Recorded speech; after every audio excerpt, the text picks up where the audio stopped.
Live via satellite from the entertainment capital of the world, Premier Radio Networks presents North America's #1 rock radio program, Rockline. Rockline. Tonight, live from WAXQ in New York City, of Led Zeppelin fame, we welcome John Paul Jones. To speak with John, call the toll-free Rockline at 1-800-344-ROCK. That's 1-800-344-7625. And now, if there's a bustle in your hedgerow, it's probably Mr. Bob Coburn. I won't make too much noise, though. It's all right. We'll just let that one lie.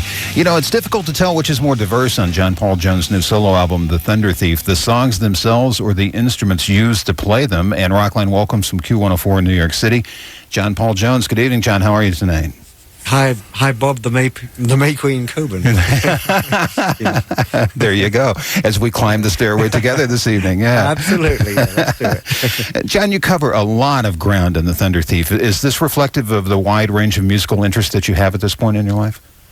Yes, and have always had, to be honest. I mean, right for the Zeppelin days, we always, all members of the group have wide interests and a lot of influences, and we used them all. And I'm still doing so. You know, I've been in the business, 40 years this year. Mm-hmm. And, I've got quite a bit to draw on, to be honest. That's one thing that, I don't know if irritates the right word, but I am always a bit disconcerted when I hear someone say that Zeppelin was a metal band or a hard rock band. Zeppelin was a lot of bands in one, were they not? We were all those things, yeah. All those things. I mean, actually, when we started, when people used to ask me what sort of band it was, I used to say it was a progressive rock group. But that came to mean sort of different things later, so I kind of dropped it. And of course, blues rock group. And now you're working with Robert Fripp, who is one of the kings of progressive rock. So well, absolutely, yes. He's my label boss. Your label boss. He's also on the album, and bandmate as well, right? Well, yes. He makes an appearance on Leafy Meadows, which is the first track, which I wrote with him in mind. And not many people can say, you've got your label boss on guitar. That's true. I mean, I guess if it was David Geffen, I don't know. I don't know if David. But it's a great little label. I don't know if David plays guitar, to be honest with you. I don't know. Maybe he can still take it up at this point. Maybe he should. Yeah, that's right. We'll play Leafy Meadows a little later on in the program. John, you play about 15 or 20 different instruments or variations of those instruments on the Thunder Thief, and is that just to get the right sound, or do you just enjoy spreading your wings, so to speak? Well, basically, I play things with strings and things with keys. It's not quite as involved as all that, but I like lots of little mandolins and big mandolins, and there's bass mandolin, and you're never quite sure what's where. I mean, things that sound like guitar are actually electric mandolins, and I like to keep people guessing, but I just like the different approaches you get with the different instruments, just to get away from the norm. Now, how did you assemble your band? You've done some touring and with a three-piece, and you're calling it the John Paul Jones Orchestra, which I get a kick out of with a three-piece. That's right, yeah. I always say, I'm going to introduce them all to you now, because there's three of us. But it sounds like a lot more. Which it sure does. Couldn't, everybody, I have Nick Beggs on the Chapman Stick, which is a kind of like half bass, half guitar instrument. And it also has a synthesizer section. And so he can do strings or bass or guitar, whatever's required. And then I play 6, 10-string, 12-string basses, lap steel guitar on stage, mandolin on stage, electric mandolin.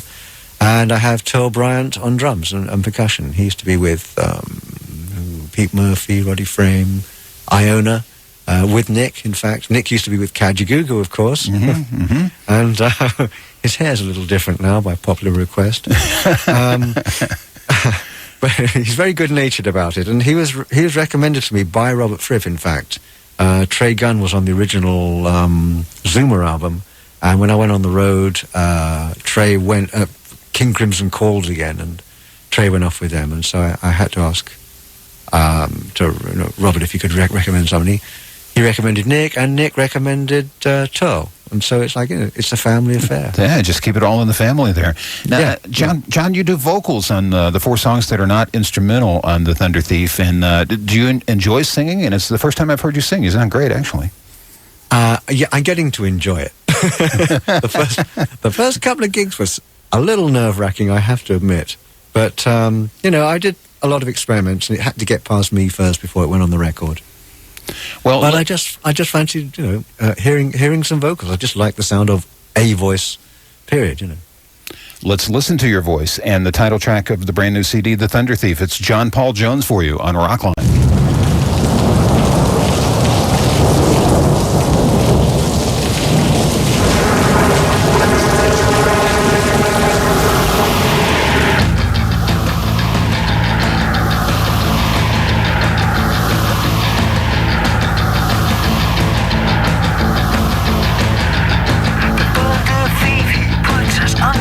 While we sleep, he steals our thunder.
Oh, that just rocks. That is the title track of The Thunder Thief, brand new from John Paul Jones. Joining us tonight to take your calls on Rockline. If you'd like to speak with John Paul, call the toll-free Rockline at 1-800-344-ROCK, 1-800-344-7625, or you can email us at rocklineradio@aol.com.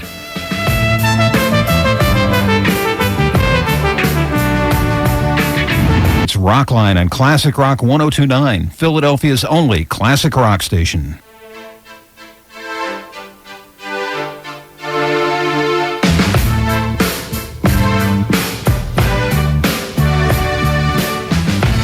And welcome back to Rockline. I'm Bob Coburn. It's an evening with John Paul Jones. And this week we are pleased to welcome 103.5 WIMZ in Knoxville, Tennessee as the newest member of the Rockline family. Great to have you aboard and give us a call. Let's hear from you tonight. Our first caller this evening for John Paul Jones is from Erie, Pennsylvania. Tim, welcome to Rockline. You're on with John Paul. Hi, Bob. Hey, Tim. Hi, John Paul. How are you doing? I'm doing fine, Tim. How are you? Very well. It's quite an honor to speak to you. Thank you. I have to tell you, I really love the song, The Thunder Thief, and just love the way you sing on it. I want to know, though, the title song and just the title of the album in general. I would like to know how that compares to the album cover. Like, what's the correlation between the two? Well, actually, the same man came up with both the lyrics and the album cover. I was looking for something to sing, and he showed me some lyrics, and I chose The Thunder Thief and also Ice Fishing at Night. And I sang it, and I told him I was going to call the album after his song. And I said, you don't happen to, you haven't seen The Thunder Thief, have you?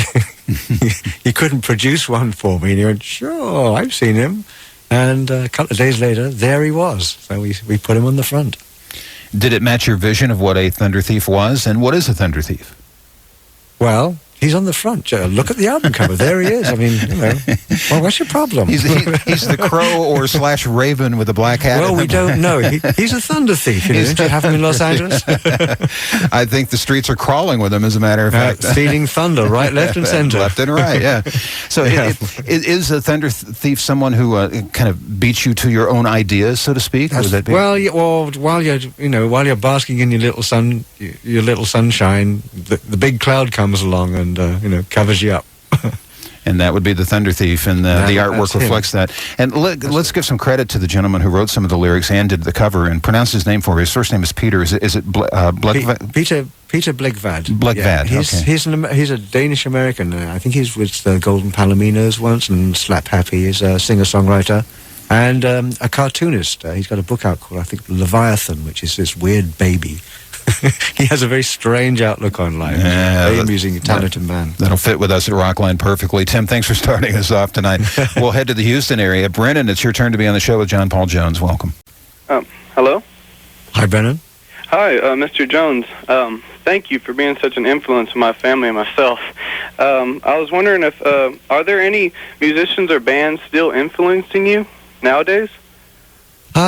Well, I mean, I know for sure that I'm influenced by everything I hear, but I suppose, what bands am I listening to?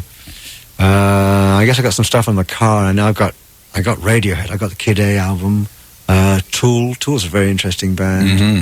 I still like Trent Reznor. Anything he does is worth a listen for me.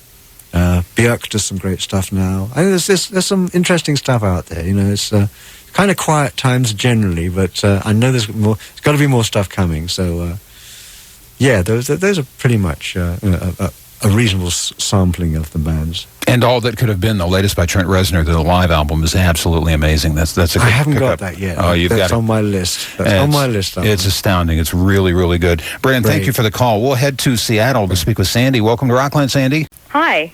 It's such a pleasure to be able to speak with you. And I have kind of a strange two-part question. The first part is, I was reading about you in the Rolling Stone Encyclopedia of Rock, and I noticed that it said that you were born John Baldwin. So I was wondering how you came to be called John Paul Jones. And then the second part kind of connects with that. I read an interview with you where you were talking about playing music with your father when you were younger, and you said that you used to go around and play weddings and Masonics. So since John Paul Jones, the founder of the American Navy, was a Mason, I was wondering if there was some sort of strange Masonic tie to you. Can I hear breathing? Uh-huh. Oh. Did you hear the question? Oh, no, I heard nothing at all. Oh, you heard nothing at all. Okay. Absolute silence. Oh, okay. That's why you're hesitating, because I heard it loud and clear. She was curious. She was curious as to why you changed your name from John Baldwin to John Paul Jones. That was the first question. Oh, right.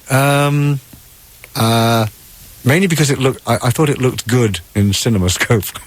But in fact, I didn't do it. I'd forgotten completely how it came to be changed. And then I read in Andrew Loog Oldham's book, who was the producer of the Rolling Stones. Right. And he said it was his idea. And I thought, he's absolutely right. It was his idea. I think he got it from a French movie poster. When I started arranging for him, he thought, I need some cachet, and he chose this name. And it's great. Having two names, it's brilliant. It's like two lives. Yeah, there you go. I can relate. And the other question was, you played with your father at weddings and Masonics, and apparently John Paul Jones, the military hero, was a Mason. Is there any connection at all?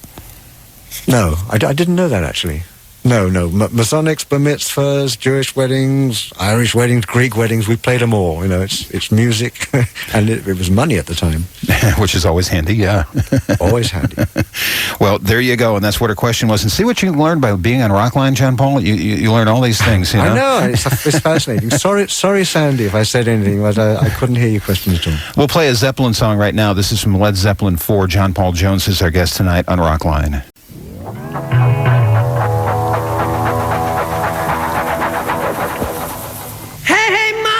The way you move, gonna make you sweat, gonna make you groove.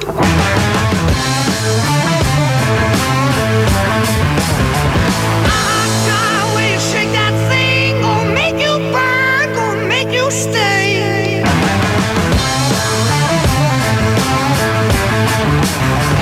Hey, baby.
It's Rockline. You know we'd hit you with some Zepp tonight. John Paul Jones is our guest for the entire 90 minutes. We'll return with your calls. And, John, in just a moment, our number is toll-free as always. It's 1-800-344-ROCK, 1-800-344-7625. You're listening to Rockline.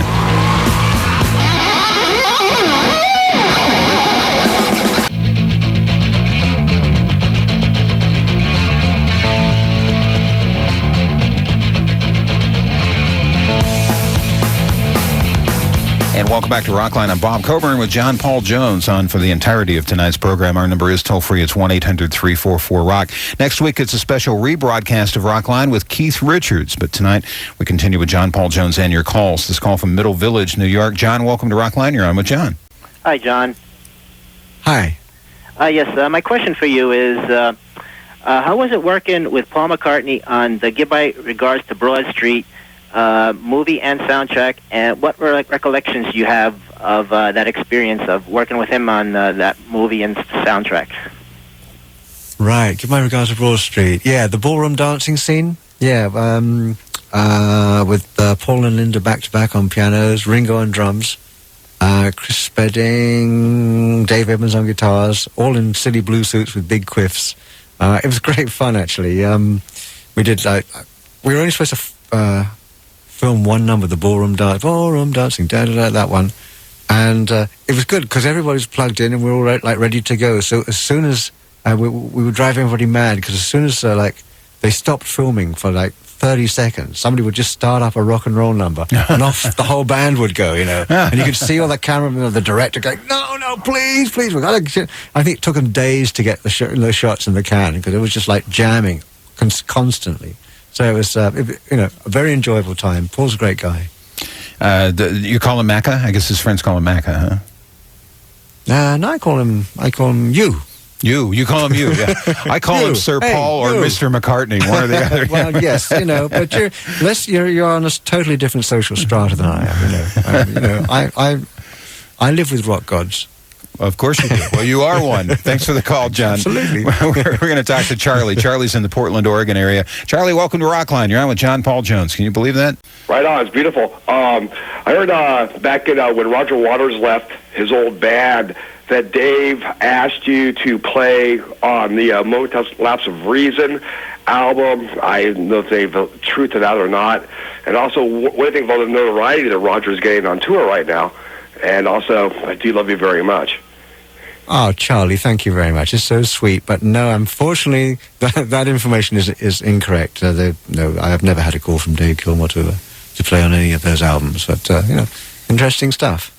Once again, a chance for Rockline to set the record straight. You were not approached to play in a momentary lapse of reason. And have you heard of the acclaim that Roger Waters is receiving for his current situation? Yeah, I've read the odd review. I mean, it looks good. I haven't actually heard what he's doing, but, another bass player's out there doing it. There you go. More power to him, I say. I hear David Gilmour's done some acoustic sets, especially in Britain and other parts of Europe. So hopefully he'll come over to the States with it. Absolutely. Yeah. All right. Your number is toll-free, 1-800-344-ROCK to speak with John Paul Jones. We'll play a song from Led Zeppelin 2, and I think you'll know this one on Rockline.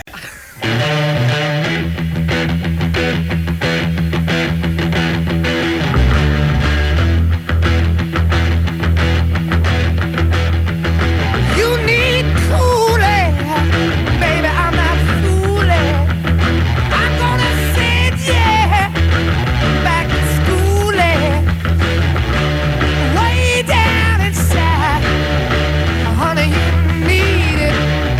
I'm gonna give you my love.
Whole Lot of Love, Led Zeppelin, Album 2. John Paul Jones is our guest tonight on Rockline. John, you and Jimmy really founded the band, and you released 2 albums in 1969, recorded in a very short amount of time. Looking back on that, you must be very proud of those recordings and what you're able to accomplish in the first year of the band. Yeah, I knew, kind of, Page got out of sessions just before I did. He joined the Yardbirds, because we were both burning up, to be honest, doing so much work. And my wife actually saw a little news article that he was going to form a band, and she said, give him a call. And I said, oh, no, I've got to work. She said, no, give him a call. So I called him up and said, like, who have you got? And he said, well, we wanted to get Terry Reid, but he wasn't available. And he recommended Robert Plant, and I'm going up to Birmingham to see him, and I believe he knows a drummer. I'll tell you what they're like when I get back. And he came back raving, and and the rest is history. The rest is history. Let's live in the present as we take a call from Philadelphia. Steve, welcome to Rockline. You're on with John Paul Jones. Hey, how's it going, everybody? I was down to the river to pray that I'd get on to talk to you tonight. That's awesome. Well, anyway, my question is, how was the decision made to use Rock and Roll, the Led Zeppelin song, for that Cadillac Breakthrough advertising campaign? And how do you feel about that, John? I feel fine about it. They came to us with the idea, and I don't know how it is in America, but for us Brits, the Cadillac has this, it's like a rock and roll car. It has this aura, this sort of romantic aura. I mean, I always think of big pink creatures, with fins and white walls and all that sort of stuff, and not to mention the several hundred limousines I guess I must have ridden in by now. So, right. Yeah, no, I think it's quite appropriate. So no problems with using a Zeppelin song as an ad vehicle? No, and I mean, the song's nearly 30 years old, isn't it? It's about time it got aired again, and some new people can hear it, Plus, it debuted on the Super Bowl, and that's part of Americana, so you can't beat that. Yeah. Steve, thanks for being on. Jerry, it's your turn. Jerry's in Green Bay, Wisconsin. Welcome to Rockline. Here's John Paul Jones. Hi, John Paul. I've seen your live show 4 times since Zoom, and I must say you guys blew us away. I was just wondering... Yes, we were up there. You play so many instruments. I was wondering if you're stranded on a desert island or something, what would be the one instrument you would want to have with you? Oh, maybe I'd have a big tree so I can carve myself a whole bunch of them. I don't know. Chop it down week by week. I know. I travel with a mandolin because it's small, All the instruments I used to play were like bass guitar with big amplifiers and Hammond organs, which needs a small truck and a lot of understanding friends. And it's just nice to have little instruments you can just pull out of a case, whip them out, and just play them. So, yeah, probably mandolin. Will you play something live a little later on for us? I could do. That would be wonderful. I don't actually have a mandolin here, but I have something else. Doesn't matter. Now you do like to travel with the mandolin. Do you sit and watch TV and strum the mandolin, or do you catch a breath of fresh air on the patio? And I do. I do all of those things. Rocking chair on the porch. Well, actually, no, because I live on a river and it kind of get wet. But, but yeah, I do. Well, it's cool. When I was learning the bass guitar, that was one of my techniques. Was just like switch, and I advise other people to do this: to switch the radio or the TV on and just play to whatever comes on. Tune up quick and just play. Make a stab at it. And you'd be surprised what you can do and what it does for your chops. Aspiring musicians are writing this down as you speak right now. Absolutely. Get it all down now. Play with the television. All right. John Paul said so. Yeah. Jerry, thanks for joining us tonight. We're going to turn to Will in the Boston area. You're on Rockline with John Paul Jones, Will. Hi, Bob. Hi, John. Hey, Will. Hi, Will. I'm a huge fan, and I just have a small question for you, John. I was wondering, do you approach writing music as a solo artist differently than when you have to collaborate with other artists as you did in Led Zeppelin? At a basic level, no. I mean, with Zeppelin, what happened was anybody could come in with an idea or ideas, short, long, anything, and you put it into the mix, and then everybody would work on it. If we decide it's a good idea, everybody works on it, and then it turns into a Zeppelin thing. The stuff I write now is kind of written the same way. I come up with ideas, and then I expand on them, except that I have to look at the big picture as a producer and arranger, and kind of hear it all in my head how it's going to finish, and then kind of just keep at it. You can't like toss it in and somebody will pick it up. You toss it in, it'll fall on the floor. It's just like you got to keep it on, go through with it, and turn it into something. So that aspect is definitely different. Well, thanks for joining us tonight. We're going to play Leafy Meadows. You said that you wrote this with Robert Fripp in mind. What is the mindset for writing a song for Robert Fripp to play on? Well, it's the same thing. I have to kind of hear what he's going to do in my head, or what I want him to do. And I just, there is the spirit of Crimson, I suppose, over this. And I don't know if you know Robert Fripp, but he's a very quiet man, very reserved man. And he comes in, he's we will sit down, we have tea and cakes. It's a very English affair. Mm-hmm. Then he pulls out this guitar and he just rips it up. Really, just hell breaks loose. And then he puts it back in the case and says, "Was that all right, John? Yes, thank you very much." And okay, off we go again. Very nice to see you. Do it again sometime. And it's just like that. It's just it's amazing. And just sitting there thinking, that was great. He is quite a player. Let's listen to this from the brand new CD by John Paul Jones. The Thunder Thief is the name of the album. This is Leafy Meadows for you on Rockline.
What an album by John Paul Jones. The Thunder Thief is the name of it. It's brand new, and that song is Leafy Meadows from the CD featuring Robert Fripp on guitar. It's an evening with John Paul Jones, and we will continue with John Paul in just a moment. Your number to call is toll-free as always. It's 1-800-344-ROCK. I'm Bob Coburn. You're listening to Rockline.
And a fun night tonight on Rockline. An evening with John Paul Jones. And your calls toll-free at 1-800-344-ROCK. I'm Bob Coburn. We're going to talk to David from Charleston, South Carolina. Good evening, David.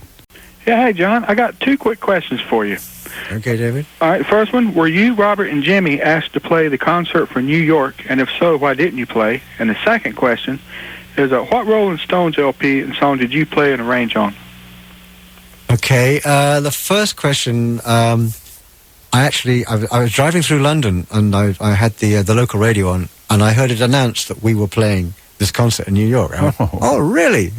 Oh, that's interesting. And so I kind of made some inquiries, and there seemed to be nothing official from nobody had seemed to have asked us.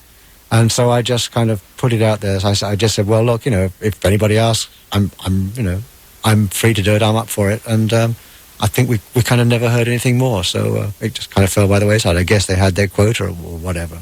Who knows? The other question, what song? I'm going to have to remember that one. It was Satanic Majesties was the album, and She's a Rainbow was the song. She's a Rainbow. On the piano. Oh, yeah, the piano part. That's you on the piano part? No, Nicky Hopkins played the piano. I did all the strings. I did all the string parts.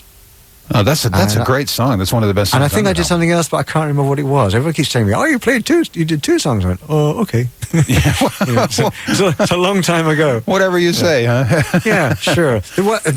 All these people know this stuff much better than you do yourself, because they research. That's right. Well, they have these powerful tools. It's great, but people come and remind me of stuff I had simply forgotten years and years ago.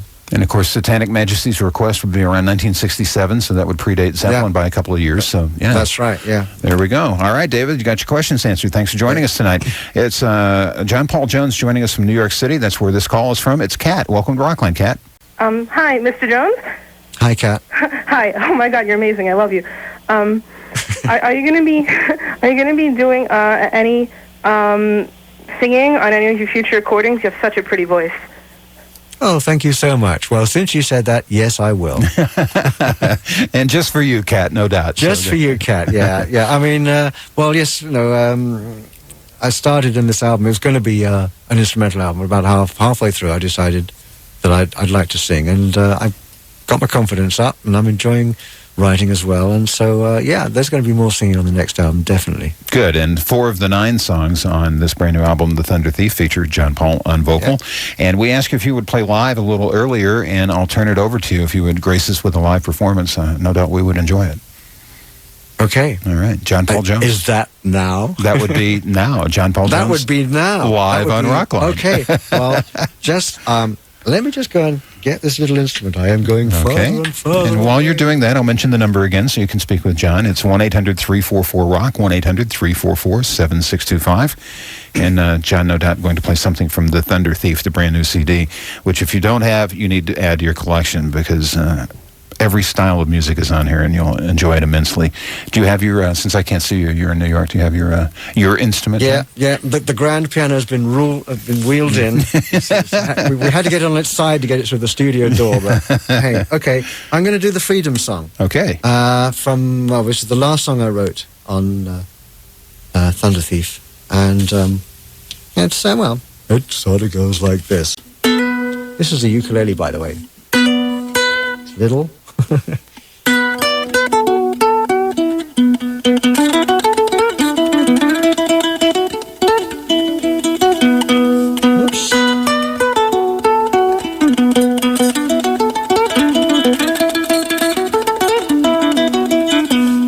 Darling, will you come? Let's take a holiday. We've been working hard all summer. The autumn has nearly begun. Let's fly away to an island in the sun.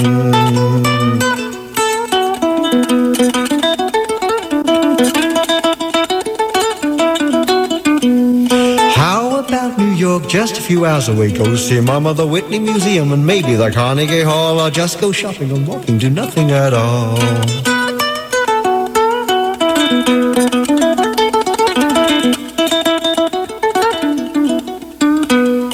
We could take a hike, we'd pack up a hamper and find a nice place by a babbling brook and a book with a view that we like, and finish the afternoon nicely with renting a bike.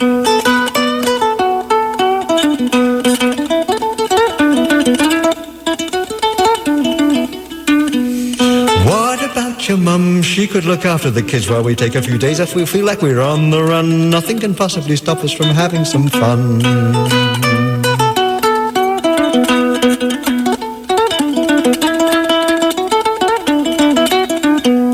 I will call in sick, I'll make up a story, I'll tell them I'm poorly and hope that they'll fall for the same old trick. Book the hotel, the flights, and get away quick.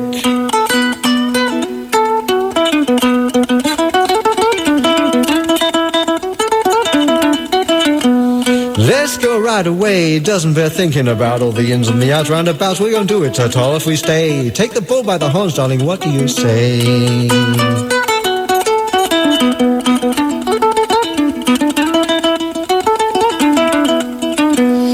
Darling, come with me, we'll have a good time away from the telephone, paging and messaging, no interactive TV, no one to fax us or tax us, and we shall be free. Yes, all right. That's marvelous. And a lot of fun at the same time. That's just really good. That is freedom indeed. That has a really real Irish feel to it, a real Celtic feel. I'm sure that was your intent when you wrote that. Or am I wrong? Yeah, well, little Celtic meets a little African in Hawaii. It is a ukulele after all. Well, we like to mix it up here, you know, Bob. Of course, when I hear ukulele, I think of Hawaiian matrimonial songs. First thing right off the bat, but you've certainly taken it in a different direction. Yeah, this is what happened in your youth, huh? Apparently so. You ready for another call? We have Josh in the Boston area who would like to speak with you immediately. Josh, here's John Paul Jones. Okay. Hi, John. How you doing? Good, thanks, Josh. Hello. Yeah, you're on the air. Hello. Yep. Hi, John. How you doing? You're there. Okay. Okay. My question is the mysterious black arabesque on the cover of the Led Zeppelin album Presence. I wanted to know exactly what that stood for and who owns it. Oh, the obelisk. What it stood for and who owns it? Who owns it? That's a good question. I don't know. It appeared. It just appeared. We were taking photographs, and every photograph we took, we got them back from the pharmacy, and sure enough, there's this thing, like in the middle. I just don't know where it comes from and where it went. We've never seen it since. It was. You carry on now. It was just an object, huh? The object. It was an object. Yeah, it just suddenly appeared. Yeah, that's right. And there's still a couple of them about. You see them from time to time, probably anyway. And but yes, it was mysterious. It was always meant to be mysterious, and boy, was it! And of course, it has no owner because it may or may not actually exist. It just appears in photographs. Isn't that odd? Yeah.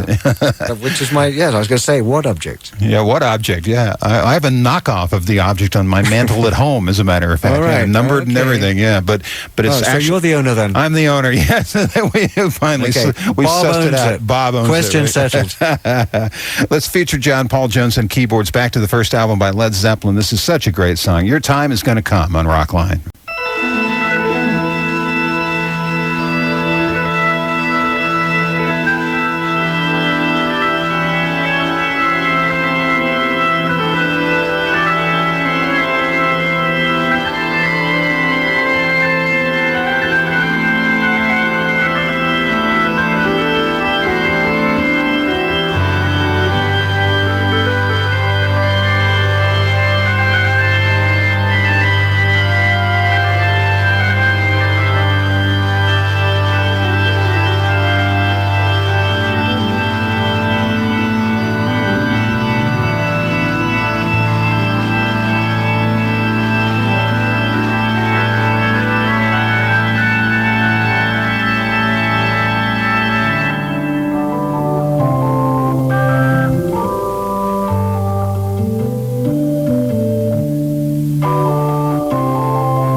That's all you seem to do.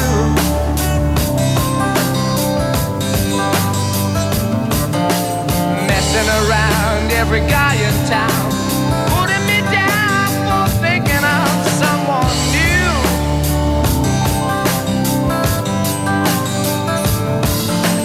Always the same, playing your game, drive me insane. Trouble's gonna come to you.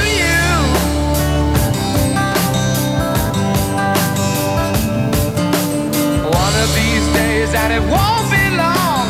You look for me, but baby, I'll be gone. This is all I gotta say to you, woman. Your time is gonna come. Your time is gonna come. Your time is gonna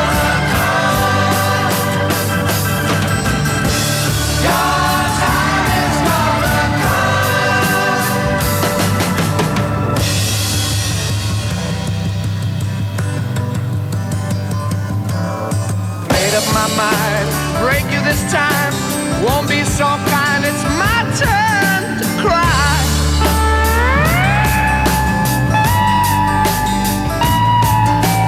Do what you want, I won't take the brunt. It's fading away, can't feel you anymore.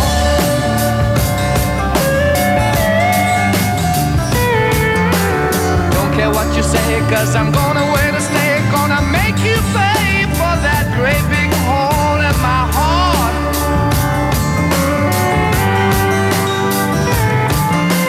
People talking all around. Watch out, woman, no longer is it you're gonna be on my heart. You've been bad to me, woman, but it's coming back home to you. Your time is gonna come. Your time is gonna come. Your time is gonna come. Your time is gonna come. Your time is gonna come.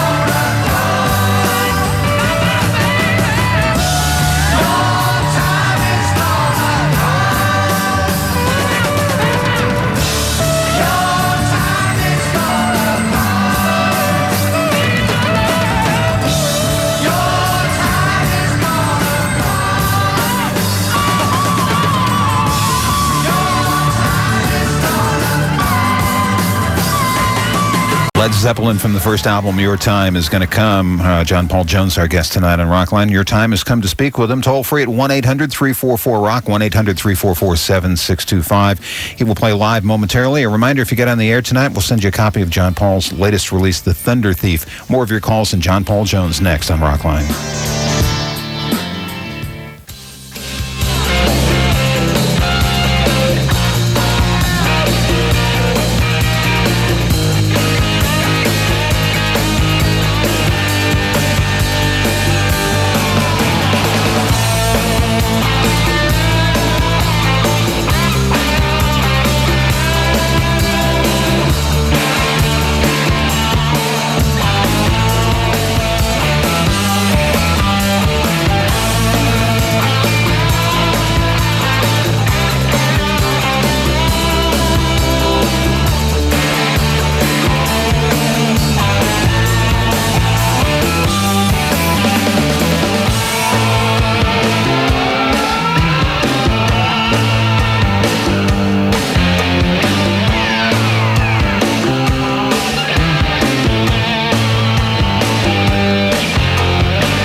Back to Rockline as we continue our evening with John Paul Jones. Your number is toll-free as always, 1-800-344-ROCK. The name of the brand new album is The Thunder Thief. Pick up a copy. And John, would you play something live? You broke out something a second ago during the break that sounded really cool. What are you going to do for us? Okay, well, I've got this thing here, which is, it came out of a little black bag, and it's a collapsible bass lap steel. There's only one of them, and it's sitting here on my lap. Beautiful instrument made by Hugh Manson. And there's a little amp in it, too. And it sounds kind of like this.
Oh, yeah.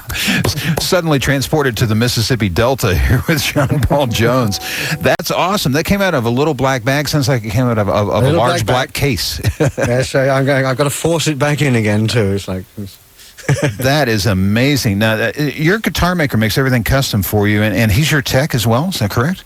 Yes, he does. Yes. He's he comes on the road because he enjoys it. You know, it's he runs a couple of music shops as well. I mean, he's just a very successful, very talented guy. And his brother makes all my mandolins. He was the guy that made the triple neck guitar in for Zeppelin. And did I say this before? I may well have done. No.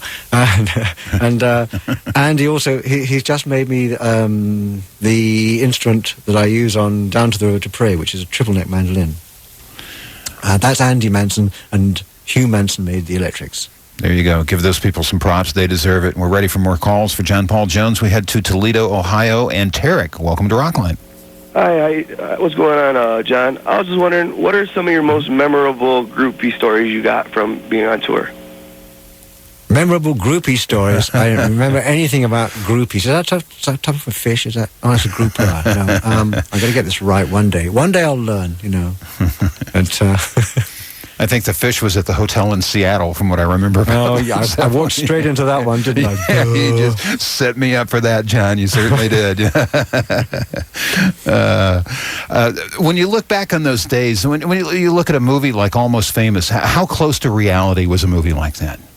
I wish I'd seen it, and then I could tell you. Okay. Thank you for calling, Tarek. We certainly appreciate you being on the air tonight. Yeah, we do. Sorry about your question, Tarek. We're going to talk to Christopher in Nashville, Tennessee. Welcome to Rockline, Christopher. You're on with John Paul Jones. Hi, John. Hi, Bob. Hey, Christopher. Hi, Christopher. I quickly wanted to know, how did you end up recording, producing, and performing with Heart on the road home? And quickly, do you have a favorite bass in your collection? My favorite bass, quickly, is probably my Fender Jazz, my 1962 Jazz, which is vintage, which I bought new in 1962. Wow. For like, it was about $250, I think it was. Good grief. Heart approached me. They're, as you may know, they're huge Zeppelin fans. And in fact, they came to see us when they were kids. Their mum let them out, evidently. Anne told me this. Their mum let them out when we played Seattle in like 1969 at some little festival there, and they had to get back early, and they got back late and got into trouble or something like that. It's quite sweet. But yeah, they asked me to do basically a live album that was recorded quickly down over 5 days down the Backstage Club in Dillard. Ballard. Well, no, Dillard, Ballard. It was Ballard in Lutefisk country in Seattle.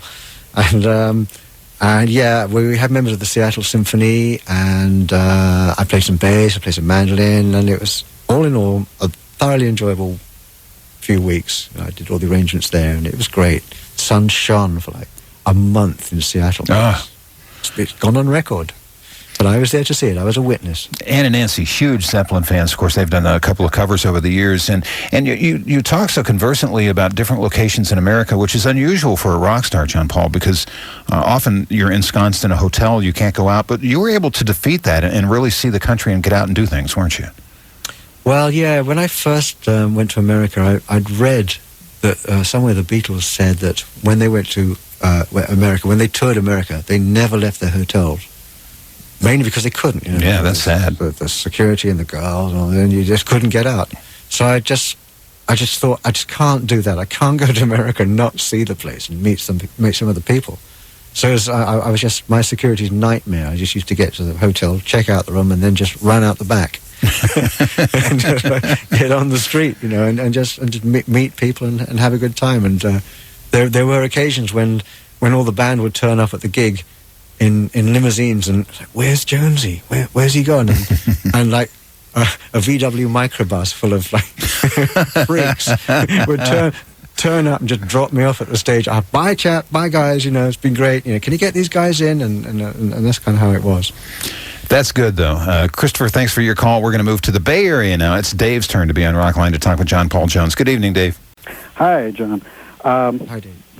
I'm a big collector of the live Zeppelin recordings, and I'm wondering, when you were playing with them live, what percentage of the music was improvised, what percentage was planned, and how before you pulled all of that off? Okay, certain, I can't really talk percentages, but certain numbers kind of never changed at all, apart from solos. I suppose, for instance, things like Communication Breakdown, that never really changed length. And then there were numbers like How Many More Times, Whole Lotta Love, which would have whole sections which were designed to be improvised in, where we could go off anywhere we liked. And just put in whatever we liked. And the system was, we used to call ourselves the Band of Nods. And what you do is you just like keep your eyes and your ears open, and just a little nod would start something and stop something. And it'd just be, when you've been playing for a long time, you know, with a group of people, you really get to know them, and you can feel when a phrase is coming to an end, or when a phrase, you know, somebody plays something and it sounds like it's going to go somewhere else, and you just have to pay attention all the time. But that's what makes it really enjoyable, and the music gets very tight, and you know, it's fun to do. Dazed and Confused certainly lend itself to some improv. Yeah, absolutely. Yeah. Good call. Thanks, Dave, for joining us tonight. I have an email I'd like to read. It is from Frank Smith, and he actually sent 10 questions, but I will just mention one of them. Okay. Any plans of releasing any live audio or video from the Zuma or Thunder Thief tours? Well, yes, there are. As soon as I get back and look at the stuff and sort it out. I mean, you were talking about Trent Reznor spending a year doing that for the DVD, but I know I've got a pile of stuff, and I can remember which were good shows, but I've really just got to get down to it, or appoint somebody who I could trust to do it. But I always seem to be like trying to think out what I'm going to do next, and I really should do a live compilation or live something or other, but you know, I just got to get around to doing it. We're ready for it. We're waiting, so get back and take care of that, okay? Okay. We're going to play another Zeppelin song right now that features John Paul Jones, Southbound Soiree on Rockline.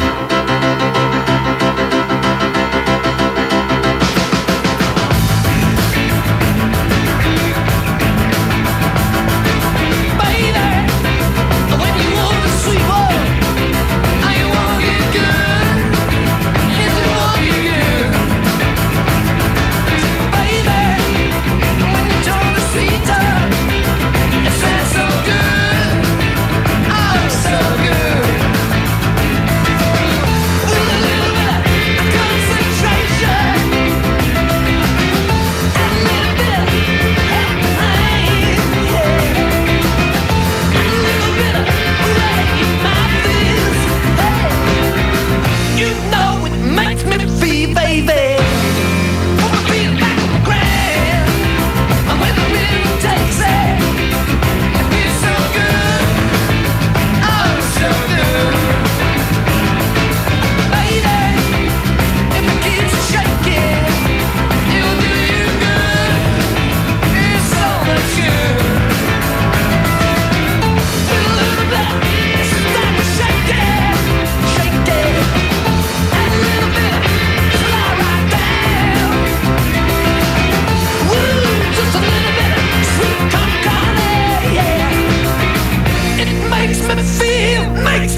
Led Zeppelin from In Through the Outdoor. John Paul Jones, our guest on Rockline. Don't go away. We're coming back with more on the Premier Radio Network. It's Rockline on Classic Rock 102.9, Philadelphia's only classic rock station.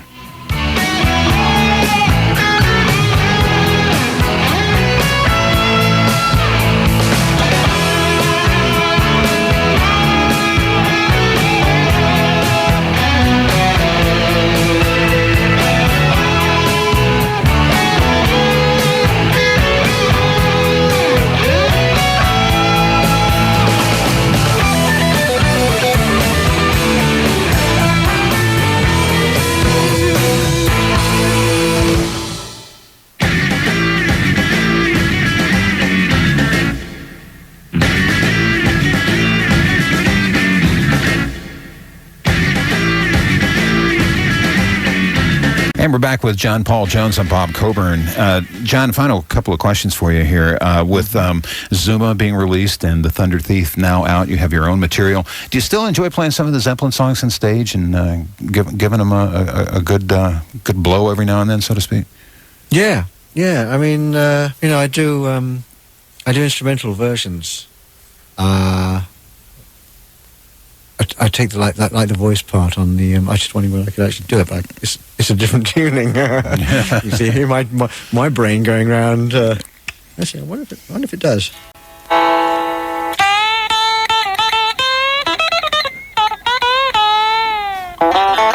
No.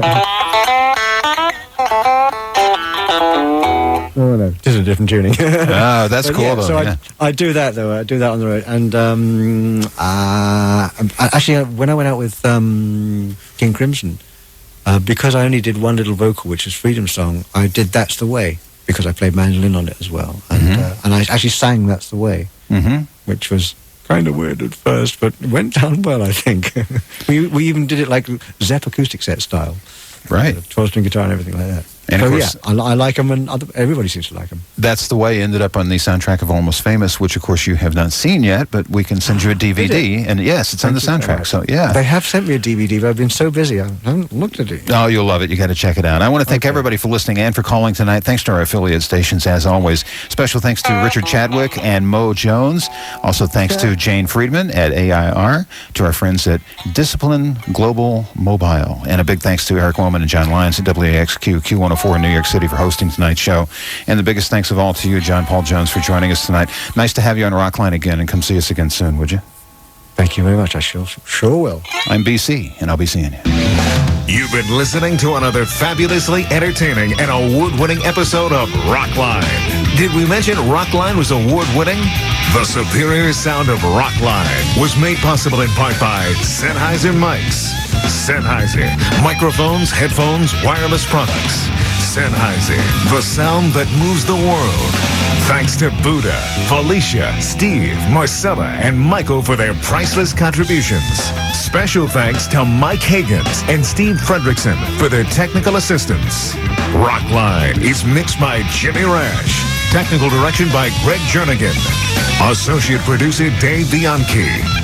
Rockline is produced by Catherine Turman. Executive producer Larry Morgan. Rockline is an exclusive presentation of the Premier Radio Networks.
via satellite from the entertainment capital of the world. Premier Radio Networks presents North America's #1 rock radio program, Rockline. Rockline. Tonight, Rockline brings you a special evening of music and your phone calls. To speak with tonight's guests, call the toll-free Rockline at 1-800-344-ROCK. That's 1-800-344-7625. And now, your host, Mr. Bob Coburn. Good evening and welcome. Robert Plant will be forever identified as one of the greatest vocalists and frontmen in the history of rock and roll, not only with Led Zeppelin, but as a solo artist as well. Dreamland, Robert's first solo album in 9 years, features 8 impressive interpretations of classic songs and 2 brand new ones. And Rockline welcomes from QFM 96 in Columbus, Ohio, Mr. Robert Plant. It's nice to see you. Nice to see you again, yeah. How have you been? Okay, good. Yeah. How was the concert tonight? It was stunning. Beautiful evening. Yeah, it's gorgeous here tonight. Yeah, it's great. I mean, they've all been fantastic, but I think I prefer these, outdoor gigs, or almost outdoor. Yeah. Yeah, there's a bit, summertime. Just coming to the end of summer, it's very pretty. Nice night to be out and performing. And great audience, really. I think, indoor air conditioning, that sort of thing. It's it's a different environment. So tonight I really enjoyed the whole idea of playing outside. Does it sound different to you on stage when you're playing outside? Radically so. Really? Huh? What's the difference? Well, the difference is you ain't got a wall at the back for the sound to bounce off. So when I'm singing and when we're playing, the music just goes straight out past the lawn and somewhere towards into infinity. But if he's playing an indoor gig, then you've got all this kind of reverberation off the back wall and all that sort of thing, which in the end the sound's a bit cloudy. You have an amazing band that you're playing with right now. Are they bringing out the best in you? Oh, definitely. Listen to my voice. It's shot. I was talking to Roger tonight before he went on with The Who, and he said, I don't know how you're getting on. He said, some of these shows, my voice is gone. I said, no, you just got to be a bit more inspired. He said, it's all right for you.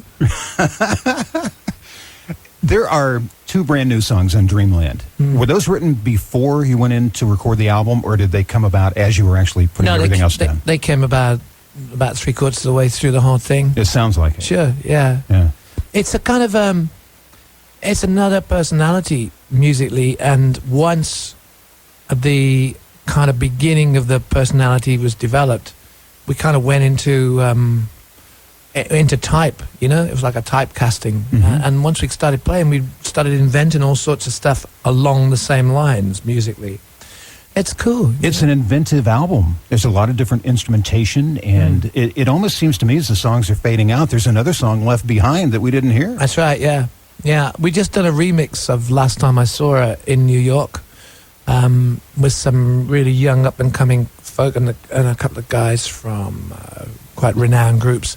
And it's gone on again, It's become the Chemical Brothers now. But, Woo, it's quite extreme where you can go. Now, I mentioned there are 2 brand new songs on Dreamland. There's actually a third, isn't there? Dirt in a Hole, but that's not on the American version. No, that's true. Will that ever see the light of the day here in the States? I hope so, yeah. European product is so expensive that what they try and do is block imports from America or from anywhere by taking even more stuff. A lot of artists who are doing okay, they put like 2 extra songs on, so that people are more inclined to buy the national product than import. And they'll do that for Japan and Australia as well. Yeah, that's actually pretty commonplace, right. I guess. Yeah, and it's really crap. Now, I know you're a big fan of the band Love, and I as well. Forever Changes, I think it's one of the greatest albums ever. Sure. And I know it recharted in the UK a couple of years ago and actually went into the top 10, and it was released in 1967, so that's pretty amazing. You do Hey Joe, which they did as well, but you didn't do any original material by Love on this album. And you've played a bunch of things over the years. Will you ever record any of those songs? I don't know, really. Arthur Lee's playing around a lot now at this Baby Lemonade band that he's taken from L.A., and they call themselves Love. And I saw him in England recently, and it was really majestic. I thought it was fantastic. I'm a real fan, and I thought it was really, really good. And I think the thing is that he has got this kind of very, very special and very intimate, and they're his songs. And whereas I feel I can actually reinterpret and add some life, not to improve on a song, but just to change the whole picture, I think a lot of the stuff that Arthur and Brian McLean wrote is almost untouchable, believe it or not. I'd rather have a go at Hey Joe Yeah, I can see that. than The House Is Not a Motel on record. Well, the band UFO did a nice version of Alone Again Or, but they did it very faithfully. It sounded very much like the original. There's so many great songs on Forever Changes Right. between Clark and Hillsdale, which are actually two streets in Hollywood. That's right. And Bummer in the Summer, and House Is Not a Motel, and some other I great remember things. when you used to look so good and did everything I possibly could for you. He was Babe. rapping, yeah. I have to ask you, there are so many rumors about you and Paigey and John Paul getting back together again. There are more in the press today. Can you comment on that? I think we've all got the same knitting pattern. Paige's got page 1, Jonesy's got page 2, and I've got page 3. Now, I think Jonesy's doing the arms of the little sweater. I'm doing the neck. I think what it is that we see each other now and again. We have a good laugh, you know. Jonesy's a miserable old... he's not quite so animated, but he's all right. And, you know, we came from a very successful and very productive and very innovative cell, if you like. Mm-hmm. But beyond that, I don't even know how to get hold of John Paul Jones. You don't know how to get a hold of him? Actually, he was on the show not long ago. We can set you up with a number if you need. Well, maybe so. you can play me the recording and I can try and sort of psych the number out of the tape. Yeah. It's hidden in between his words. You just turn it over and play it backwards. Yeah. It's backmasking once again. We'll play a song from Dreamland for you right now. Funny in My Mind, I believe I'm Fixin' to Die. It's Robert Plant on Rockline.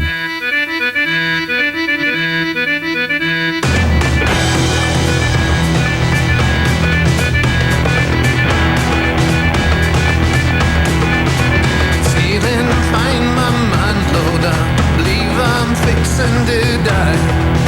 Oh, funny in my mind, Lord, I believe I'm fixing to. I don't mind dying, but I sure hate to leave my children cry.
Funny in my mind, I believe I'm fixing to die. Robert Plant from Dreamland tonight on Rockline. Book of White originally did that song, but it didn't sound like that. I guarantee you that. Rockline is brought to you by Office Max. Office Max, where Max means more for back to school.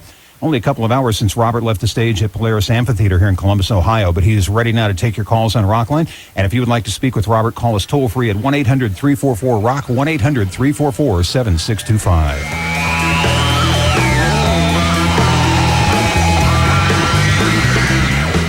Come in, Mark. Principal Smiley, it'll never happen again. No, Mark, I wanted to congratulate you. I saw you buying school supplies at all.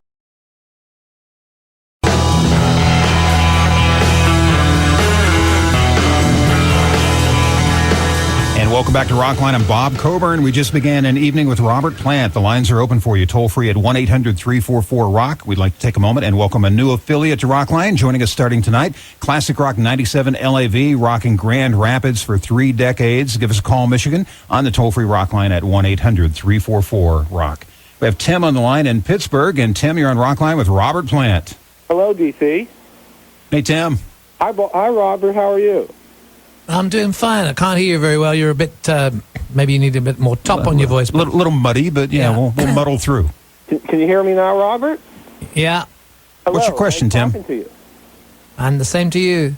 I want to ask you about, Dreamland, your new album. I want to know what's the inspiration behind both the title and the CD artwork on the cover, and I'd like to also know how did you decide to cover the song Funny in My Mind? I believe I'm fixing to die. Right. The title, well, actually, let's start with the cover. For quite a few months, I've been singing this song for the Siren, Song to the Siren.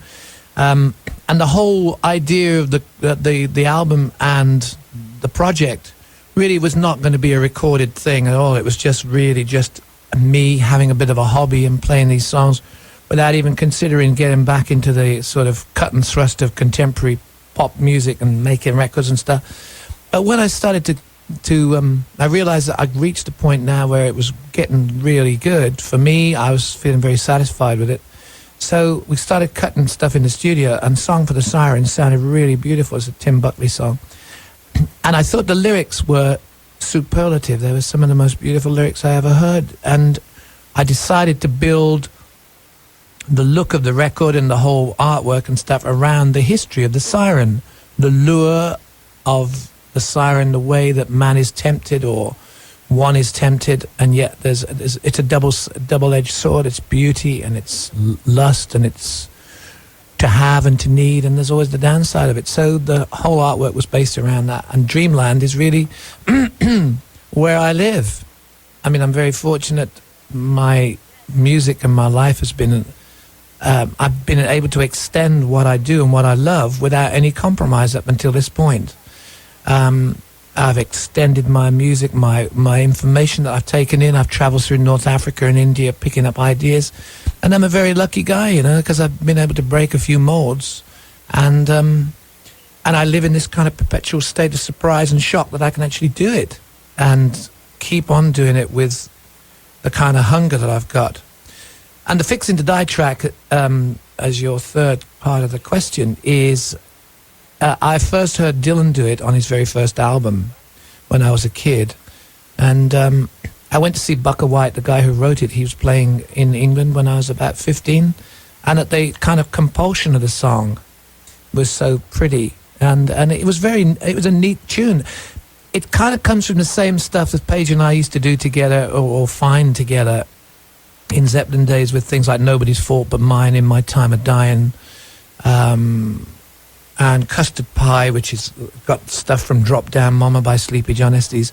There's so much beauty in those songs, and when you think about the effect that those songs have had on the rock culture and those artists, they would never, ever even conceive for a second the enormity of the effect that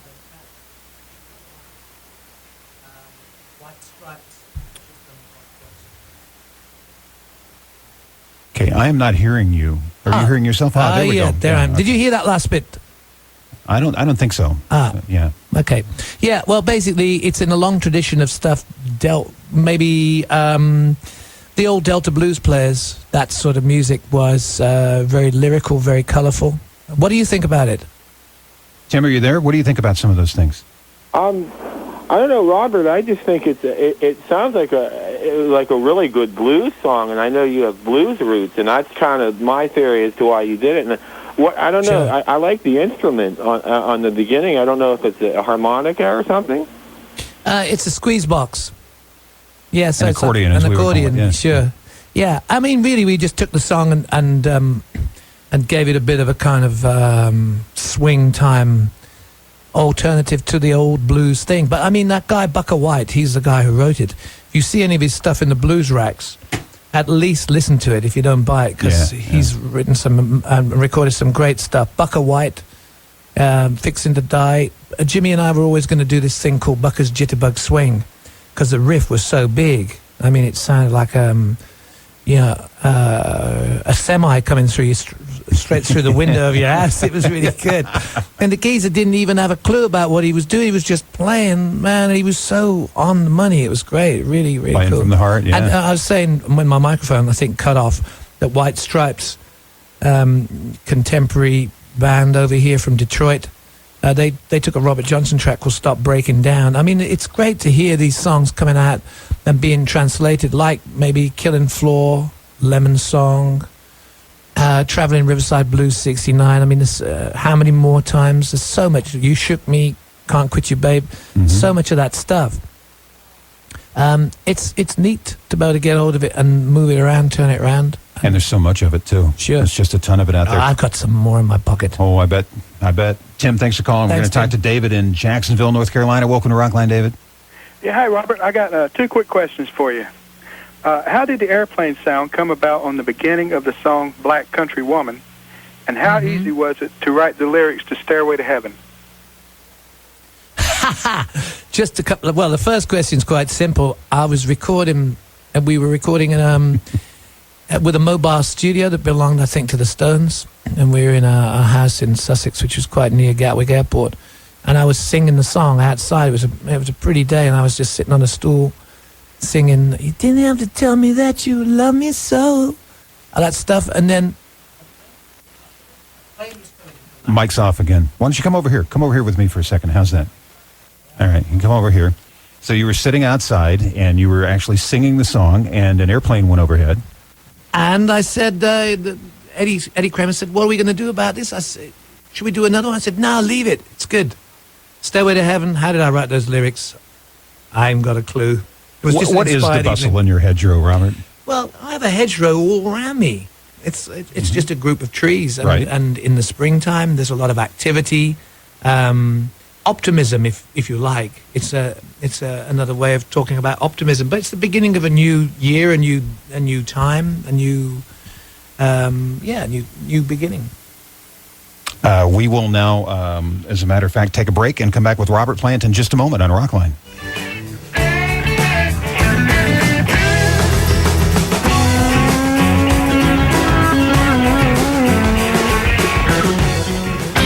Get in the zone. AutoZone. Hey, does the check engine light in your car stay on while you drive? Then get to AutoZone right now. We'll help you find out why. Get in the zone. AutoZone. At AutoZone, our free diagnostic service can tell you what caused your check engine light to come on and what you should do about it. So get to AutoZone today. Get in the zone. AutoZone. Welcome to detention, people. Time for personal reflection. Enjoy. Tom, sweet PDA. I got it at Office Max, and I entered for a chance to win a free college education. Sweet. Office Max has other stuff. Pens, paper, lots of paper. For term reports? Whatever. He banks off the chalkboard into the trash can. Score. Another detention. Oh, man. Office Max. Max means more. Here's a little something for the lawyers. No purchase necessary. College scholarship up to $20,000 per year. Tuition for 4 years. Legal residence of the U.S. 18 years and older. Sweepstakes ends 9/14/02. Odds depend on number of entries received. See in-store or OfficeMax.com for details. Whew. Office Max. Barbecues are more fun than a clown on fire, but they're not known for being being kind on the old waistline, what with shrimp cooking on the grill and the 3 tables of desserts waiting to be next, which is why you should drink Amstel Light this summer. Not only is Amstel Light great tasting, but it's only 95 calories. So make sure you pick up a 6-pack of Amstel Light this weekend, and maybe, just maybe, you can keep those 6-pack abs as well. Always satisfying, never watered down. Amstel Light, the beer drinker's light beer.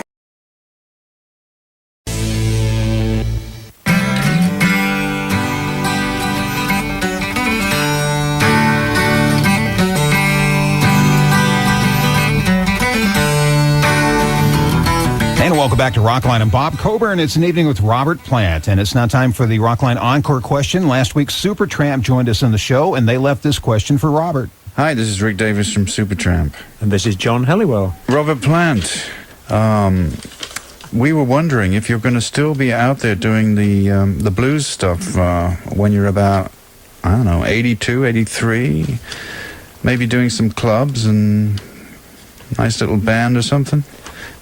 What do you think? Yeah, because we'll get on our Zimmer frames and come down and see you. Oh, bless him. What an inane question. What am I supposed to do? Pack up and go home because I'm going to be 83 in about 50 years' time? Good for you. Yeah, bless him.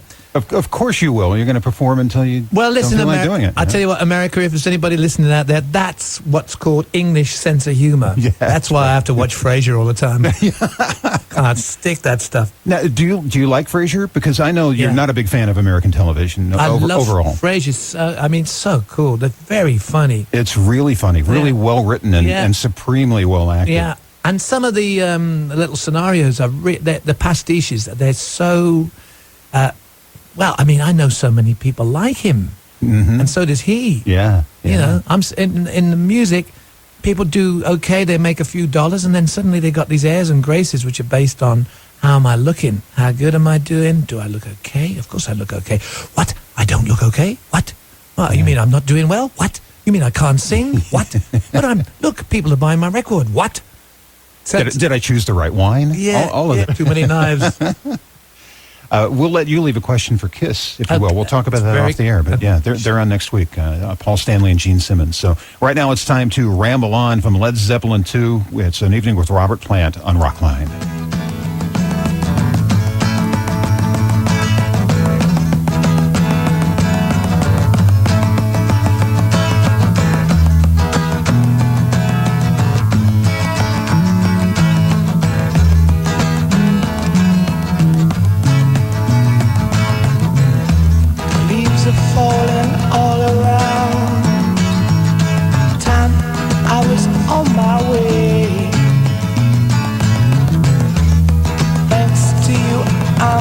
Obliged for such a pleasant stay, but now it's time for me to go. The autumn moonlight's my way, but now I smell the rain and with it pain, and it's heading my way.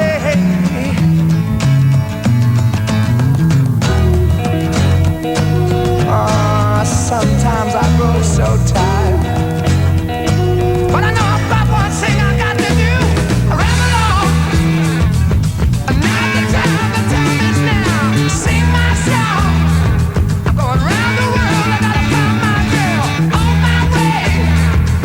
I've been this way 10 years to the day. Ramble on, find the queen of all my dreams. Got no time for spreading. The time has come to be gone, and though our health we drank 1,000 times, it's time to ramble on.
searching for my baby. I gotta keep on searching for my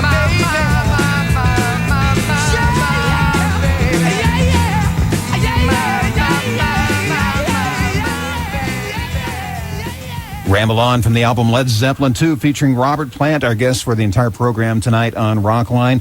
A lot of references to J.R.R. Tolkien in that song. Were you approached at all for Lord of the Rings? Did they want to use any Zeppelin? Did they approach you? No, no, I don't think there's a link there. Not in this day and age, really. I mean, let me see. That was 1969. I was 21 years old then, and I was very affected, as most kids were, by the book at that time. You know, and there was quite a move in the States with the whole link to Frodo. Frodo lives. You know, the underdog can come through and change everything.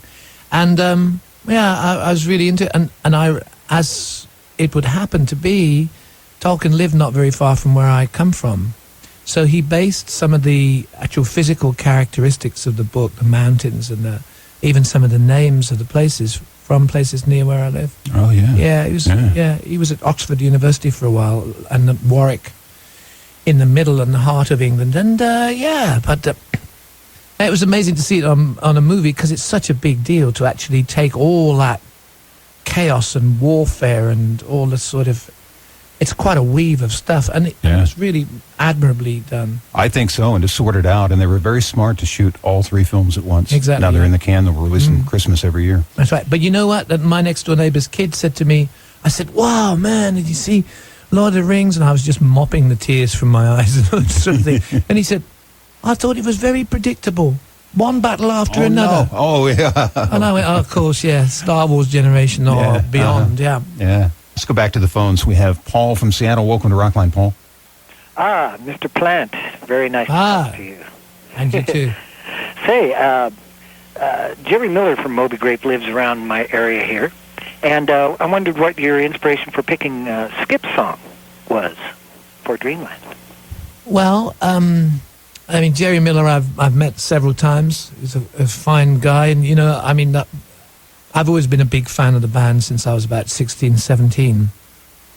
And on some of my previous records, I cut some B-sides in Europe, which were Moby Grape songs, 805, Naked If I Want To and stuff.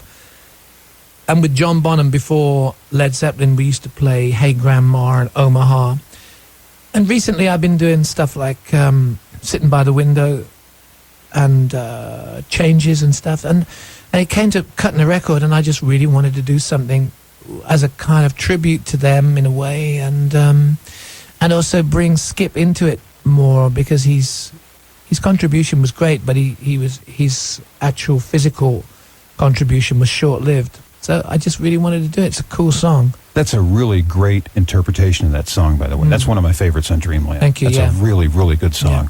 And that album, that first Moby Grape album with 805, I mean, what a great ballad. What a tremendous harmonies and everything. It's beautiful. Oh, yes. Stunning. Really beautiful stuff.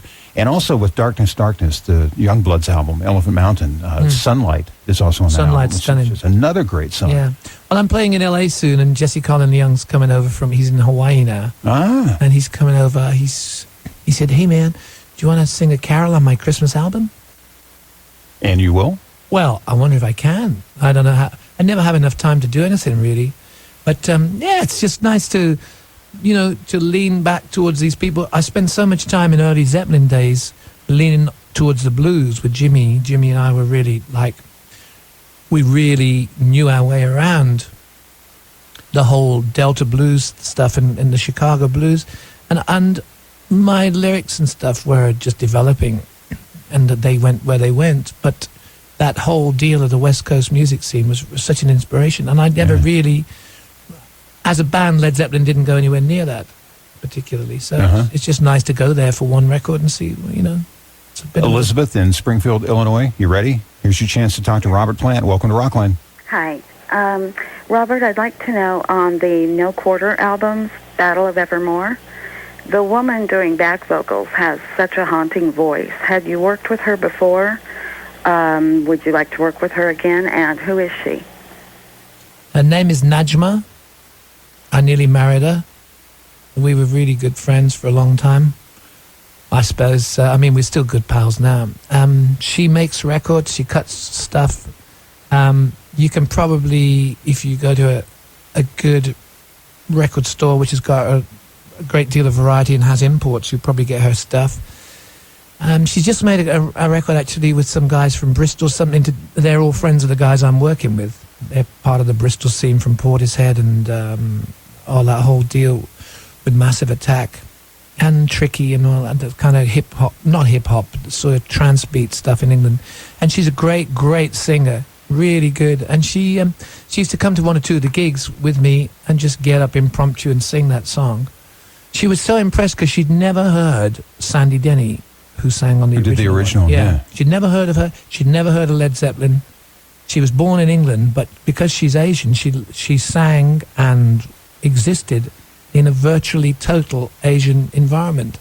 How about that? That's amazing. That's unbelievable. And you almost married her? Well, she met me. She said, well, hang on. You're supposed to be English. How come you speak Hindi to some degree? And, you do all these Indian things. You make Indian tea. You do this. You do that.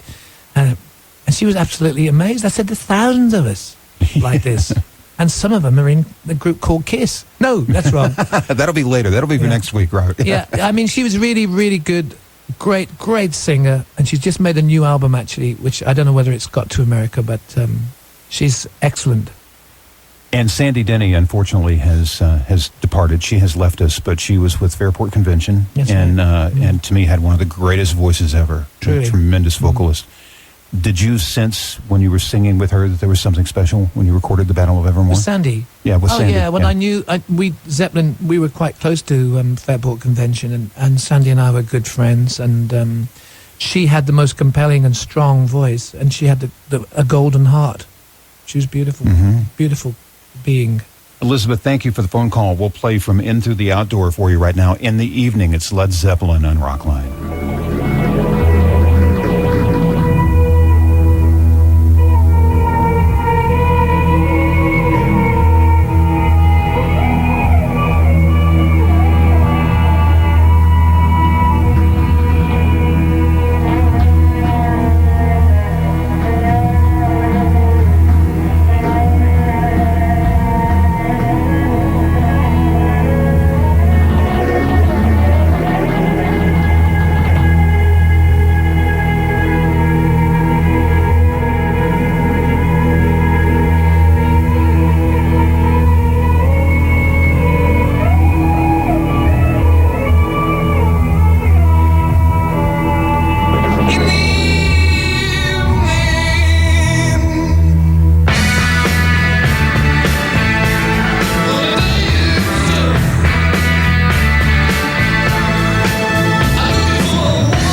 quickly wanted to say my father was fortunate enough to see you in Oakland, 1969 Led Zeppelin tour. It was Isaac Hayes that opened up. Needless to say, we still reminisce down memory lane. 2 quick questions for you. The song The Only One that appeared on Jimmy Page's Outrider album, was that a song that you wrote for the album, or did you have that around? How'd that come about? And quickly, how did you get picked to work with The Who on this tour? Okay, first question. When Jimmy was doing the Outrider album, he got some backing tracks, and I said, just because we don't have a band together anymore, there's no reason why we can't do some work. I said, if you've got a track that you really want to do some work on, give it to me and I'll see what I can do. So I'm not very good in a recording studio, but I've got a little desk at home, and I put the backing track on 2 tracks, left and right, stereo, and I had a track for a vocal, and I started working on the voice, and then called him up and said, okay, give me an hour, I'm going to come and do it. And it was neat. In fact, I was thinking about putting a best of me out in time to come, maybe in the next year, and perhaps asking him if we can put that on, because it's a great track. It's a very, very good track, actually. The other question, how did I get chosen to go? the chosen one. I am the chosen only one.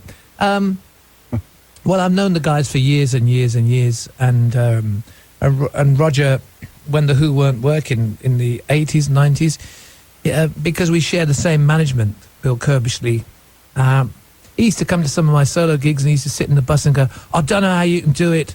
I don't know how you can do it on your own. It must be really tough. I mean, you know what they want. I said, yeah, they want to hear me sing, or they ain't coming. And so Bill said to me, look, you've made this record, you need to get in front of a load of people with this Dreamland, because it's not going to be easy with radio and stuff this day and age to try and put these songs across, because they're a different kind of vibe altogether at this moment for me. So he said, do you want to do this stuff with Roger and Pete and John? And I said, yeah, I'd love to, because I like them. They're good guys, and I believe in them, and they believe in me, so there we are. You've been close to the guys in the Who for a long time. Mm-hmm. They must have just been devastated beyond words when John passed away. I think, well, obviously that, and I think there's always a feeling of it being a bit of a cheat for somebody to pass away prematurely. And the whole thing is that everybody's cheated. Everybody who loves him's cheated, and he's cheated because he's lost. He's gone. He's gone, yeah. But he didn't enjoy good health, and he knew what was going on, and he always knew what was going on. He had a really good, a kind of ironic sense of humor. And I do believe that, I watch the guys playing nearly every night for a while, and I know it's hit them really hard, and I think they find it very difficult. But I think if they'd have gone home and sent everybody back, and the whole thing had fallen to pieces entirely and completely, that's not what the Ox would have wanted at all. No, I agree with that. I really know. I used to have so much fun with him, and he had such a kind of... it's a kind of... The reality of music is that you to some degree, depending upon where you are in your life, there's a time to go home and a time to keep going. How's the band sound with Dino Palladino? Very, very good. He's a great player. He's a great player, yeah. The Ox was so... had such a characteristic. His playing was so individual and sensational, really, that it really did play between Townsend's chords. There's a lot of crashing chords with Pete's work, and the bass was strong and powerful and had that great filigree, and it was rhythmic and percussive, and and it was coming up through the floor, and that guy, he was nearly virtually deaf. So everybody else had to become virtually deaf because he blew him off the stage with the volume of what he was doing. Well, Pete is such a great rhythm player, and John was such a great lead player in the bass. It was a great marriage. That's right, yeah. We have to take a time out. Next week, we'll be joined by our favorite guys in makeup. Gene Simmons and Paul Stanley of KISS will be on Rockline. We'll return with Robert Plant. I'm so sorry I won't be here or there. We'll send you a copy of the show. How's that? Great, more of your calls with Robert coming up. Toll free at 1-800-344-ROCK. It's Rockline. Check.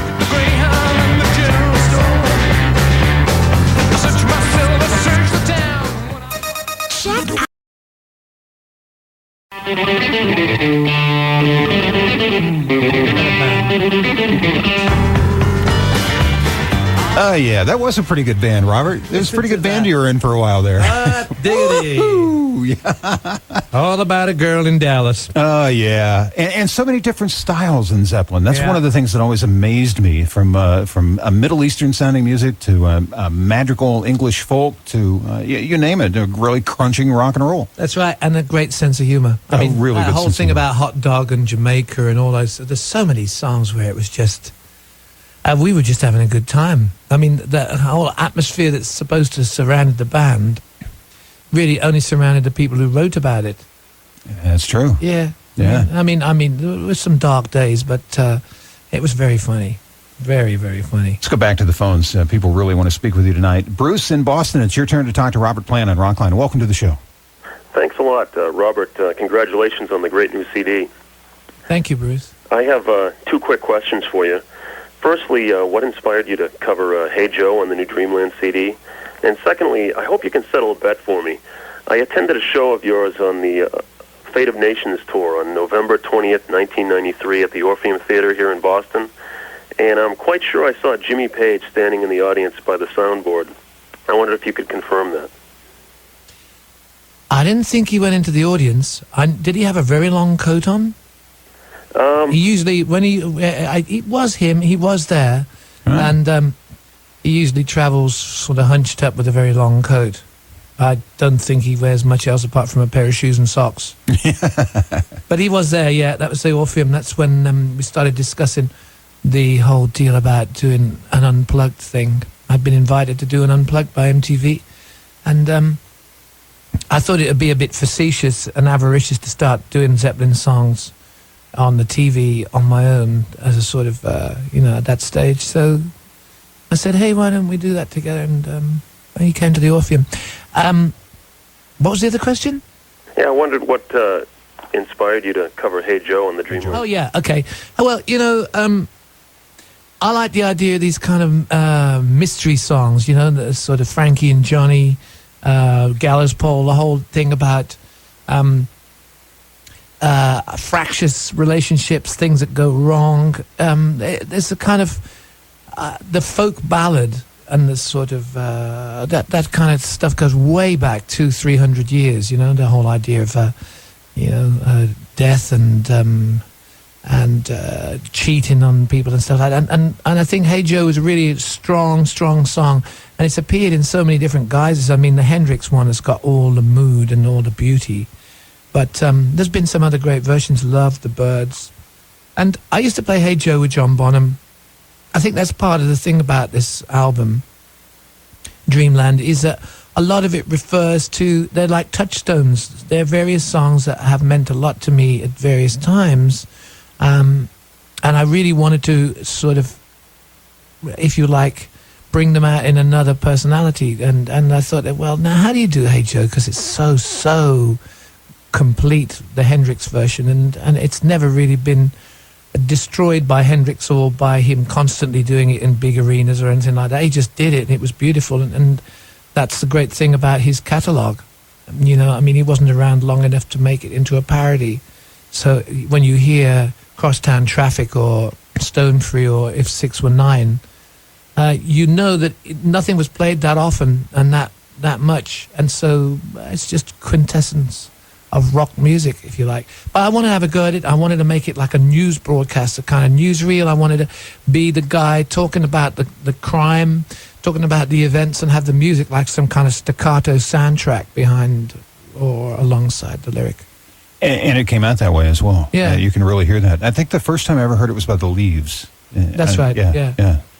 You mentioned at the beginning of the program why you called the album Dreamland, but it was called Head First at one point. Why the switch, and why were you going to call it Head First? Am I walking into forbidden ground area? No, we were talking about how did I get on the Who tour? Well, it was my manager. Why did you call an album Manic Nirvana? Because my manager calls me Manic. Don't panic, Manic. But I always believe that everything's probably much more simplistic and perfect than it is. That's the state of Nirvana, I believe. Hey man, this is cool. It's going to be fine. Well, hurry up and make it fine.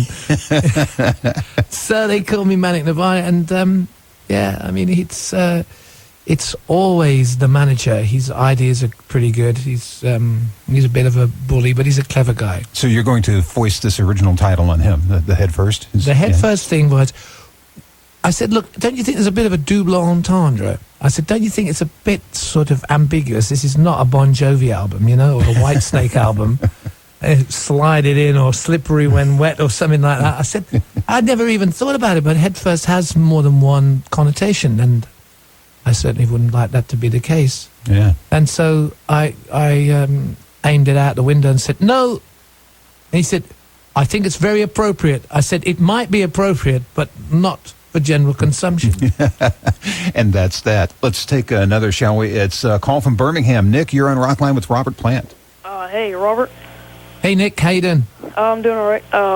I called to ask, what gave you the idea for the murder scene at the beginning of The Song Remains the Same movie? Very good question. I have no idea. No. It's nothing to do with me, that. What happened, Nick, in all the sort of, if you like, loosely termed fantasy sequences, I guess what happened was everybody had their own neck to please themselves what they did. That's everybody being the four members of Led Zeppelin and Peter Grant. And Peter Grant, that was what he wanted to do. He wanted to come across like the tough guy, the sort of the gangster. He had a great car, Duesenberg or whatever it was, and that's how it began the show. It's kind of comical now when you look at it. Yeah, looking back on it. Yeah. There you go, Nick. We're going to play a song from Dreamland. It's tough to choose the songs from Dreamland tonight. I have to tell you that. There's so many good things on there. We debated over Skip's song and Darkness further along. We decided on the Dylan song, One More Cup of Coffee. It's Robert Plant from Dreamland on Rockline.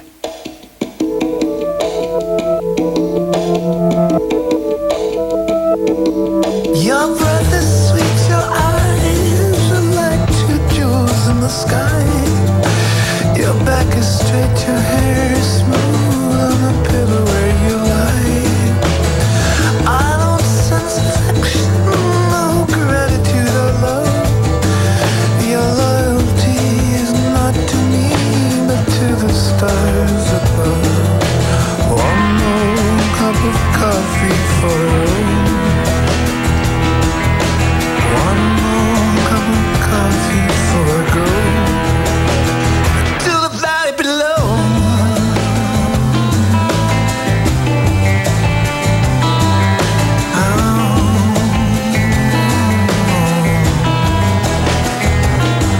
Your daddy's an outlaw, a wonder by trade. He'll teach you how to pick and choose and how to throw the blade. He oversees his kingdom, no stranger dare intrude. His visor trembles as he calls for another plate of food. One more cup of coffee for her. One more cup of coffee before I go to a valley below.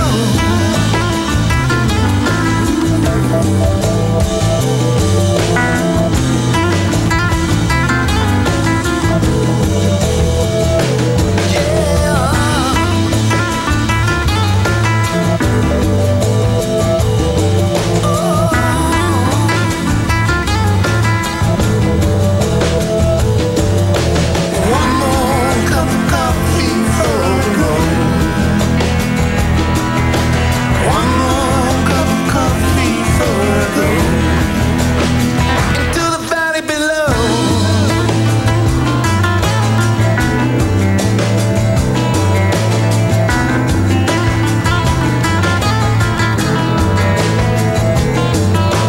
Your sister sees the future like your mama and yourself. You'll never learn to read or write. There's no books upon your shelf.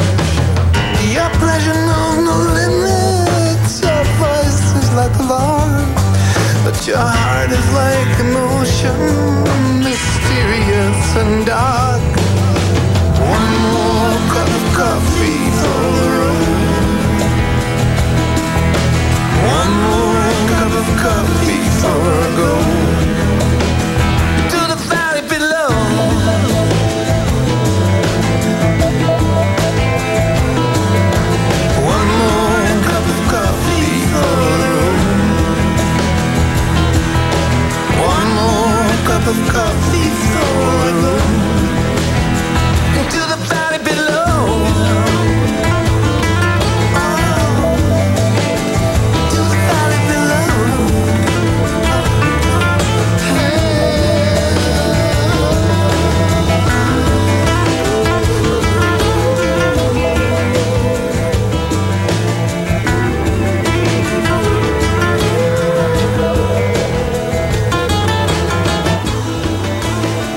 One more cup of coffee from Dreamland. It's Robert Plant, our guest tonight on Rockline. Your number is toll free as always. It's 1-800-344-ROCK. And we are back to the phones to Las Vegas. And I believe this is Antoinette. Hi, how are you? Hi. Welcome to Rockline. Here's Robert Plant. Hello, Robert. Hi, good evening. How are you? I'm freaking out that I'm talking to you, but I just wanted to say happy birthday. Your birthday was August 20th as well as mine. And every year I toast to you and me a happy birthday. We're getting old, but I'm feeling good, and I know you are. Never too old to rock, though, right? I'm never too old to do anything at the moment, no. I mean, yeah, it's cool. It's okay. Hey, we got some very serious people celebrating their birthday with us. We've got Napoleon Bonaparte. Oh, I've heard. Really? Did you know? I didn't know that. Did you know that? Yeah, Antoinette? I've heard about all of them, but you're the most... The one that I think that we should thank the most for the magical music that you've given everybody. But You there is a and famous... Jimmy Page are amazing. Just amazing. What about that very famous sax player who shares our birthday? I don't know. It's ex-President Clinton. Oh, that's right. That's right. Yeah, so we're all loaded up with very high esteemed morals. Yes, Yeah. of course. Yeah, not tonight, Josephine. A cigar? I have a question. Antoinette, I was wondering if you've go ever ahead. seen a tribute band of yourself, and what's your take on it? What do you think about tribute bands? Well, I am a tribute band. I mean, the thing is that everybody who makes music initially, gets off on something or another, whatever it is. Tribute bands these days, obviously, are, they're quite a big business in England. There's a generation, the sort of baby boomers, the people who are 50 years old, they don't latch on to what's new anymore, and they just go along and see somebody who sounds like ABBA or sounds like Led Zeppelin or sounds like the Eagles. And there's a group called the Bootleg Beatles in England who can play the Royal Albert Hall. I mean, it's ridiculous. Really? Yeah, Wow. unbelievable. And, what do I think about it? Well, being, from a big band and playing all sorts of stuff throughout my life, I think it's whatever turns you on, I mean, whatever you want. It's entertainment. It really is. It's nice to think that we do something special and that we have a gift, and that gift is really accelerated and accentuated by lots and lots and lots of hard work to get into the position to be able to craft beautiful songs. And there's nothing original under the sun. There's a little bit of this song or that song in everybody's music. So what do I think about tribute bands? I think they're okay. I mean, I'm not into them myself, but they serve a purpose. A lot of people who are in their 40s and 50s don't give a hoot about contemporary music. And there's so much contemporary rock or contemporary whatever you like that's more or less coming out of the same churning at. There's this a kind of third-hand Seattle sound in the rock world. And That's true. Yeah. Yeah. There's a lot of Pearl Jam around, but it just comes in different colors and shades, really. Antoinette, thanks for being on tonight. Happy birthday to you. If you get on the air with Robert Plant tonight, we'll give you a copy of Dreamland, the latest CD, courtesy of our friends at Universal Records. We'll return with your calls and Robert in just a moment on Rockline.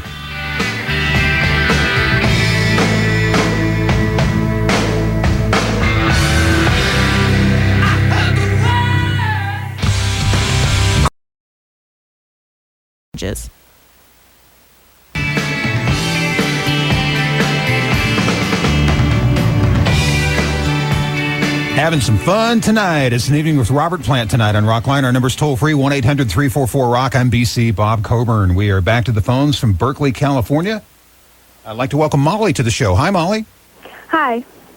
Hi, Molly. Hi, Robert. I was just wondering, my first question was, in a couple of live versions of Dazed and Confused, it sounds like you say this. And if you do, I was wondering what the significance of the number was. Molly, hang on, Molly. Your cell phone was cutting out. It sounds like Robert sings what?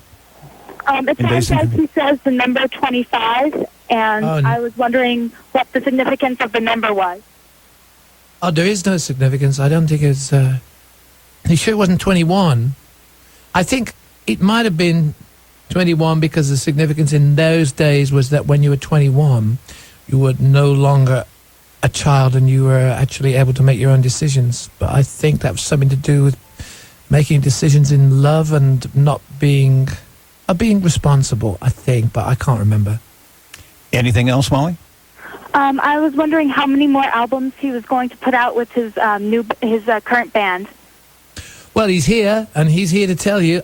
I haven't got a clue, but I know that since we've been touring for the last 3 or 4 months, we've started writing whole loads of different stuff. And the guys from Smashing Pumpkins in New York have been messing around with some of our stuff too. And I don't know, I think it's... well, everybody's chomping at the bit. There's lots of new bits and pieces. And it's all original stuff now. So as soon as we can, we'll start recording again. That's good to hear. Yeah. Yeah. You've got something magical going on with this band right now. Yep. Yeah, sounds good. We'll take another from San Jose. Steve, welcome to Rockline. You're on with Robert Plant, Steve. Yeah, hi, Robert. Hi, Steve. I'd just like to say I used to look like you in the 70s, and I just want to ask you about the 1977 concert at Day on the Green with Judas Priest and Rick Derringer. What actually happened in the incident with John Bonham and your band? Yeah, there was some security guys. Was that what it was called, Day on the Green? Day on the Green, I didn't know Legendary Bay Area series, yeah. No, I didn't. I can't remember too much about the title of these events.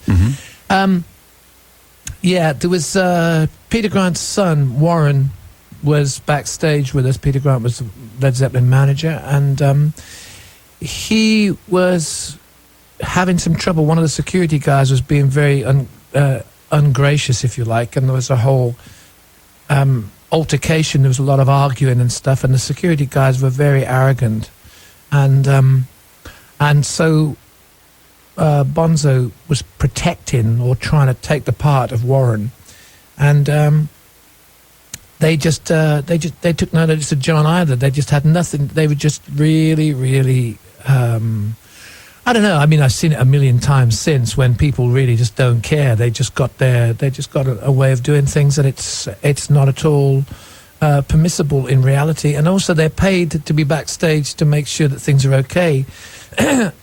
So then Richard Cole, tour manager, started mouthing off, and Richard and the guy John Binden, who was with Richard Cole, they just jumped over a fence and over some steps and started steaming into the security, and there was a huge fight. And I caught some of it and missed most of it. And it was a long time ago. Yeah. But Bonzo ended up on the newsreel with a coat over his head, going to the police station. Oh, really? Oh, my goodness. With a coat over his head? Yeah, so nobody could tell it was him. That was very funny. But it was sad, you know? I mean, it was totally unnecessary, and really, it just, I mean, especially on the West Coast, it's supposed to be, you know, you're supposed to live and let live, but there was a lot of tempers, a lot of egos, and it was very unfortunate. We like to think we're a little more highly evolved than that, but sometimes we're not, I guess. Oh, we're definitely not. It's the Immigrant Song for us right now from Led Zeppelin 3 on Rockline.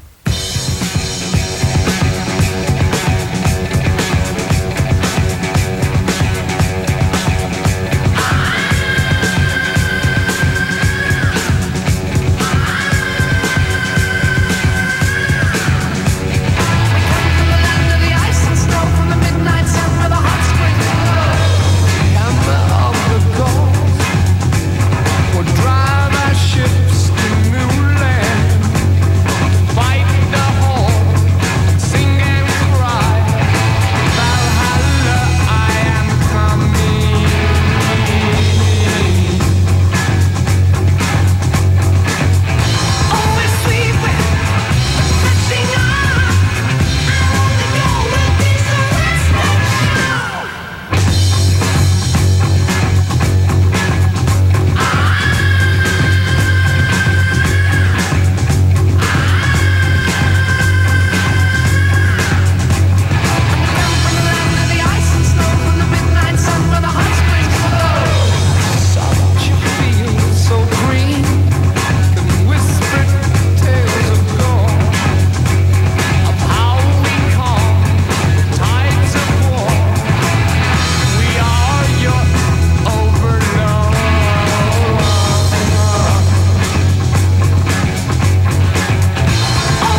The Immigrant Song from Led Zeppelin 3 featuring Robert Plant, who is our guest for the entire program tonight on Rockline. We wouldn't have it any other way. We're back to the telephones right now. We'll speak with James in Columbus, Ohio, which is where Robert and I are located tonight. James, welcome to the show. Thank you for having me. Hello, Robert. Hi. Nice to talk to you. I saw your show tonight. Amazing. Anyways, what I'd like to ask is, I know that Joni Mitchell was a huge influence on your Led Zeppelin 3 album, and I was just wondering if she has an influence in your music today. Well, hi, I'm glad you enjoyed the show. It was really, it was quite unusual show tonight. Really, I felt like some kind of dodgy magician with a silk shirt on. It was really quite good. I loved it. It was great. It was a really nice thing. Joni, yeah, I mean, her lyrics, she was and is such an amazing prophet, I think, really. Not prophet, yeah, I guess so, yeah. Her wordplay was sensational, and she she did really go to some of the very fragile topics of relationships and her vulnerability and anybody else's vulnerability. She sang for everybody, I think, in a very succinct and very charming and intelligent and yet very clever fashion. And Jimmy and I were always very impressed. We used to go and see her play. We used to get tickets in the second row and just sit there like a pair of dummies going, ooh, why can't we do that? You know, and it's music. Well, these days, I mean, I still listen to her songs, and I'm certainly not at all tired of them. But I don't really, I don't think I've lent towards her as an inspiration recently. This kind of peace and love time that I've always been into really is. It probably comes from a little bit earlier down the line, you know. Mm-hmm. I think that kind of innocent naivety of just trying to change the world by creating harmony and sending little messages of peace and love out it might be a bit of a laugh to some people, but it seemed to do a job for a lot of people at a particular period of time in popular music history. It did. It worked for a lot of people, and I think still can. Did she influence Led Zeppelin 3 as much as James was saying? Oh, I see. It is late. For all of us, believe me. Yeah. No, not really. I don't think so. I mean, we looked towards her, but we were looking in every direction. We were looking towards Sandy Denny. We were looking towards the Incredible String Band. We were listening to, I mean, the way That's the Way came out. Jimmy and I wrote up in the mountains in Wales. I think we were just listening to everybody and everything, you know? Mm-hmm. I mean, it was a very broad spectrum from Immigrant Song that you just played through to That's the Way and Hats Off to Harper. I mean, we were just experimenting and doing whatever we liked to do. Thanks for the good call, James. Yeah, I'm glad you enjoyed the show tonight as well. We'll talk to Dan in New York City. Welcome to Rockline. You're on with Robert Plant, Dan. Hi. Hi, Dan. Robert, how are you? Okay, cool. I've got a question tired, actually. about your the Swan Song logo. I was considering getting a tattoo of it, but I heard that it was actually a picture of Lucifer descending from heaven as a fallen angel. Is that true, or is there another meaning to it? No, you must know who it is. It's Icarus. Icarus, who flew too close to the sun and his wings melted, yeah. It's folly. No, it's got nothing to do with Lucifer. Yeah, it's urban myth. See, there you go. It is. It's urban myth. Oh, boy. No, Icarus was warned by his father in Greek history and Greek literature that he must never fly too close to the sun because he'd lose the gift of flight. And he didn't believe his father. He thought he knew everything. So he stood on the top of a tower and jumped off. And the sun melted the wax. And that's what happened to him. And you'll notice on the Swan Song logo that poor Icarus has no genitals or anything like that. They were taken off. Also, he had blonde hair and that was darkened. So he just looked like somebody that we used to go out with. Dan, will you still get the tattoo? Of course. Yeah, do that. It's a much more positive thing. Forget about all that other stuff. Yeah, and of course, when you're that age and a bit petulant, no one listens to their father. No one heeds that advice. You have to go out and fly the skies on your own, even if you do lose your wing. It's exactly. Or your genitals. Yeah, the genitals had to come off. I don't know why. Anatomically correct just wouldn't work, would it? We'll take a time out and return with Robert Plant in just a moment on Rockline.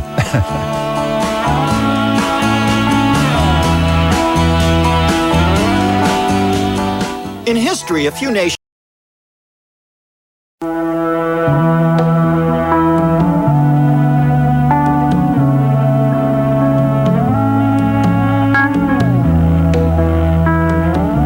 Welcome back to Rockline and Bob Coburn with Robert Plant.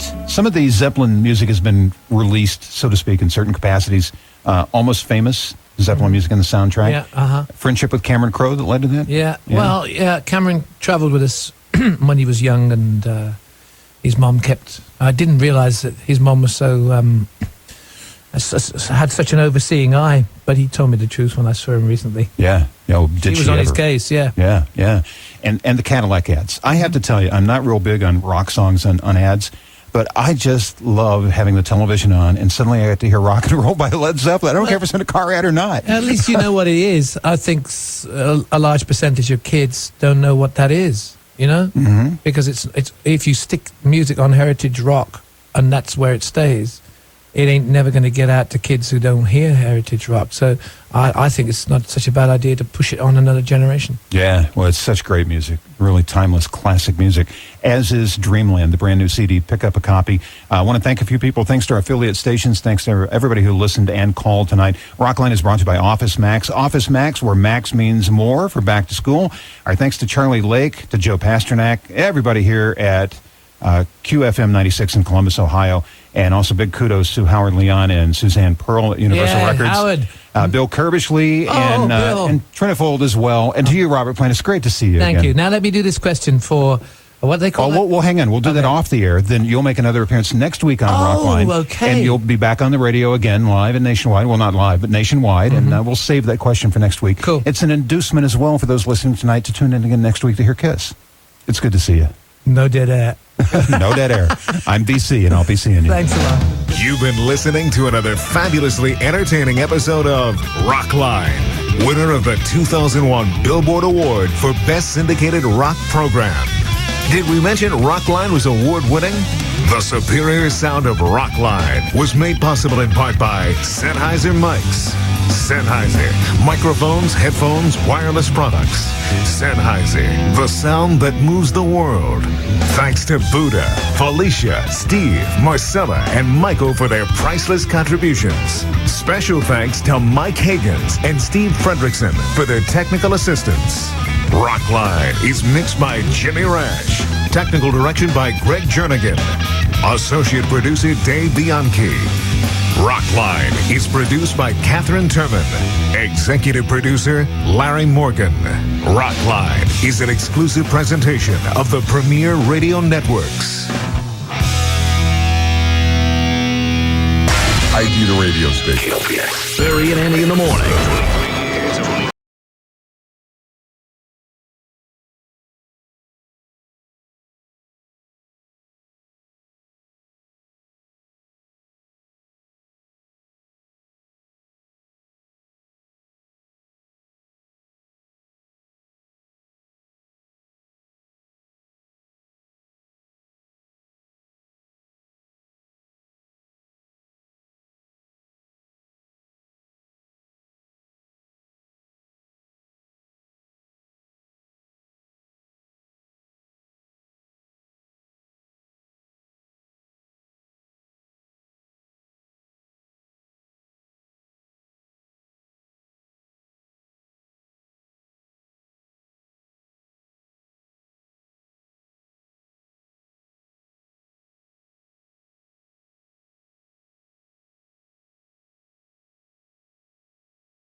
Rock.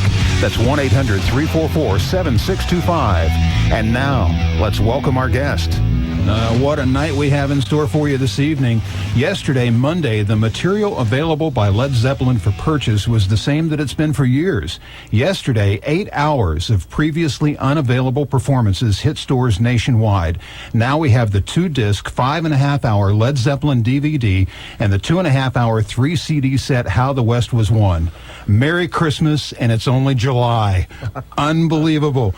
Tonight, Rockline originates from the studios of Q1043 in New York City as we welcome Led Zeppelin's Jimmy Page. Good to see you. Well, good evening, Bob. It's a real pleasure to be here, believe me. It's nice to see you again. Last time was Chicago with the Black Crowes, but here you're here to talk about Zeppelin tonight. This is fantastic. Right. How did releasing a 2-disc DVD and a 3-disc CD originate? What started it all, Jimmy? Okay, well, the DVD came first, and the catalyst for that was the fact that we managed to reacquire some footage that we had from the Royal Albert Hall in 1970. It was shot about 4 months after the second album came out. It's the first time we tried to actually film the band. The second time was 3 years later here in New York at Madison Square Garden. That became Song Remains the Same, you know. But we managed to get this 10 cans of celluloid, you know, that we thought was ours. You know, these, in the passage of time, it appears that somebody else owns it, you know.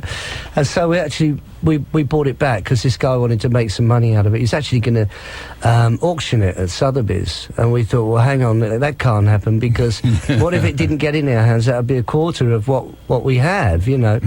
So we got that back, and the rest of the band were really keen on putting out this 1970 concert. And I went in to get the audio tapes from storage, and all of a sudden there were these boxes with Earl's Court starting to beckon and wink at me, you know, and Nebworth and Madison Square Garden, and so I got all of the tapes and all of the audio tapes and all of the celluloid, 16mm, 35mm, all the video formats of everything we had. In effect, everything you could hear, everything you could see, and embarked upon a much bigger picture of doing the whole of a basically chronological picture of Led Zeppelin, starting right from the first TV performances right through to the last concert in England, Nebworth. Now, I understand that in some of these canisters there was video but no audio. What did you do? Okay, no, actually that was in effect the Royal Albert Hall material. There were 10 canisters. One of them had a show reel in, which 45 minutes with sound on, which the people who had done the shooting and that night had actually put it together for us to see. We saw it 6 months later, and believe me, 6 months was a long time in the history of Led Zeppelin, or the living of it. And by the time we looked at it, we saw like certain things weren't covered with the cameras and all that. We said, no, we'll do it next time. Okay, it was 3 years later, but all the rest of the cans, the other 9, were just totally silent. So it was interesting to identify them, but then to sync it up was quite interesting. Oh, I bet. It was very interesting. So you had to bring John Paul and Robert in to help sync things up, I guess. No, not quite. No. There was they had a look at it when it was first acquired of that, and we all did a bit of identifying to make sure that we knew what was what. And then after that, they left me to it. No, I had a really good team. I had Kevin Shirley, who'd worked with us with the Black Crowes, right? And he'd done the Black Crowes albums, and of course he did the Live at the Greek, and I was very impressed with that, with how he worked sonically, and plus he knew about all the digital and everything, which really needed to be done, because now you're going to have audio studio talking to video labs, you know, right? And this guy came in, Dick Carruthers, to do all the video. Now you have this incredible DVD project, 2 DVDs, about 5 hours and 15 minutes. What led to the Southern California concerts being reworked and issued as How the West Was Won as a 3-CD set? Quite interesting. Because of all this, the video material and the celluloid that we had, we didn't know quite what condition it was all going to be in, so it had to be processed. And because I really honestly didn't know how it was all going to turn out, I thought the best way to deal with this is to load in everything that we've got in a live capacity as far as the audio tapes. I started with Royal Albert Hall, and put this one in next because it was chronological, and it was just fantastic. It came roaring out the speakers. I mean, in a perfect world, it would have been great if we'd have actually filmed down there, but in actual fact, we did it, a year later at Madison Square. But by the time the two DVDs were finished, the record company were quite keen to put out the soundtrack of that. And I said, hold on, wait a minute, we've got this fantastic stuff from the West Coast. And, there's no doubt about it. When we came over here and played, they'd just draw everything out of us here, these audiences, And there's no doubt about it, the four members were all firing at their best capacity, and without doubt, as we all know, when you put those four members together and it was joined together, it just went into another world of Fifth Element, of like into the ether, and amazing. It sounds so fantastic from How the West Was Won. It is time to rock and roll. It's Led Zeppelin on Rockline.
rock and roll, Led Zeppelin from the brand new 3-disc CD, How the West Was Won. We're discussing that, the 2-disc DVD, Led Zeppelin DVD. We'll let you speak with Jimmy Page in just a moment. Your number is toll-free, 1-800-344-ROCK. I'm Bob Coburn. You're listening to Rockline.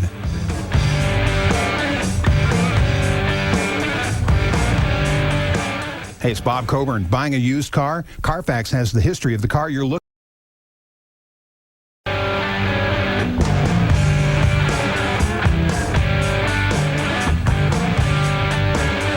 Oh, yeah, Dancing Days are here again. You got a 3-disc CD of How the West Was Won, which is audio, a 2-disc DVD, about 8 hours of brand new Led Zeppelin material, and time for a chance for you to speak with Jimmy Page toll-free at 1-800-344-ROCK. We're in New York City tonight from the New York area. This is Steve. Welcome to the show, Steve. Yes, hi, Bob, and hello, Jimmy. I was lucky enough to be at the Lowe's Theater last night, and I saw the New York premiere of the DVD, and I have to say the sound was absolutely phenomenal. I was wondering if you could go into some of the details about what kind of work you had to do on these tapes in order to achieve the sound that you did.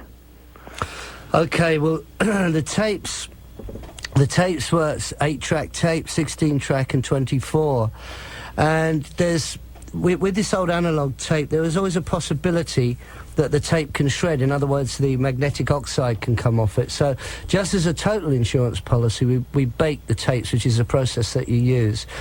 And then everything was loaded in chronologically, actually, starting with the Royal Albert Hall and going on actually to what we're talking about right here, How the West Was Won, and on. But it was loaded into the computer, which is all done in real time.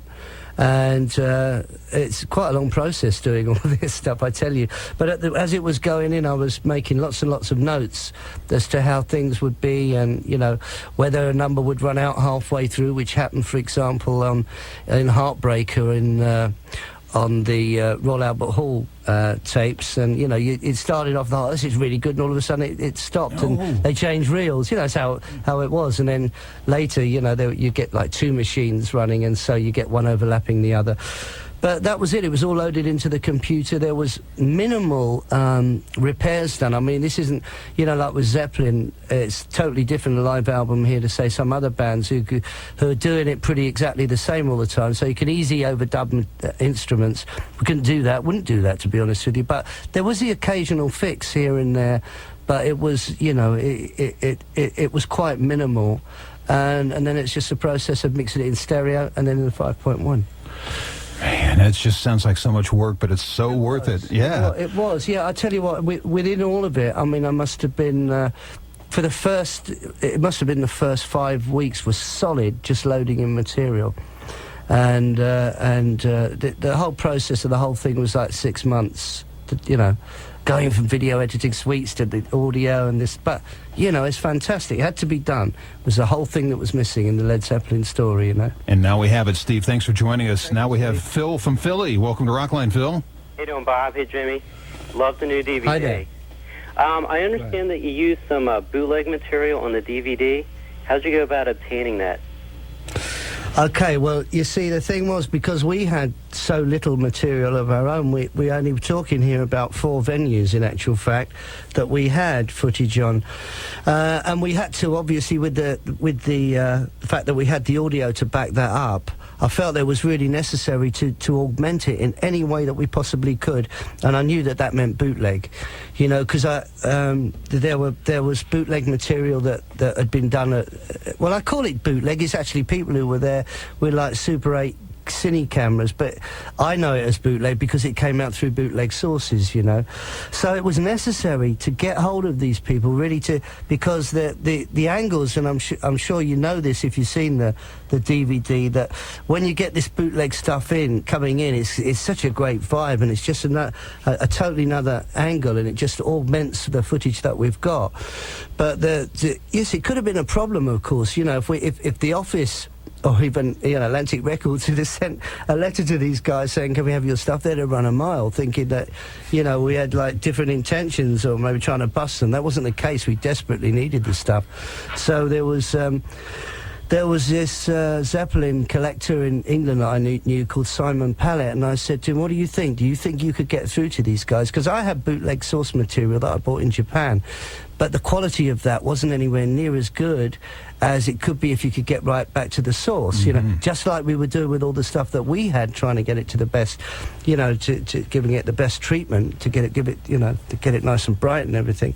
We needed that. So in actual fact, he approached these guys, and then he put them onto the guy, Dick Carruthers, who was doing the editing. For me, one of the great things about listening to these live performances is the songs are true enough to what you know on the record to be satisfying, but different enough live to just blow your mind. What is and what should never be. Led Zeppelin on Rockline. If I say to you tomorrow, take my hand, child, come with me, yeah. It's to a castle I will take you. What's to be, they say, will be.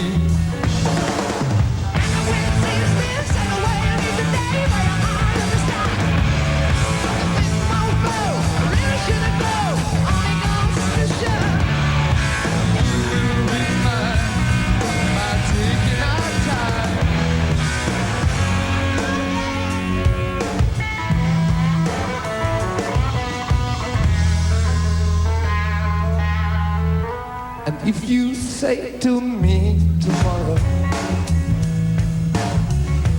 oh, what fun it all would be, yeah. Once the step was pretty, baby,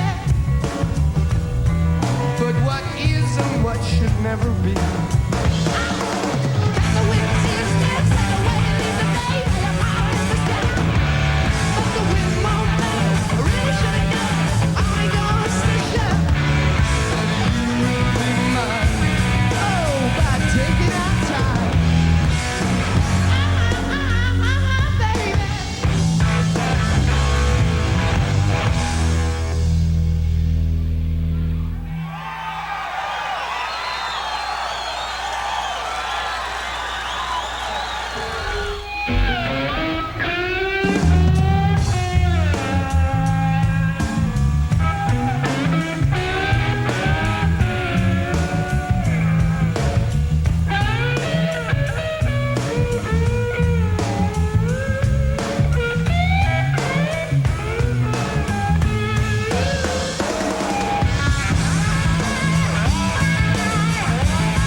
If you wake up with the sunrise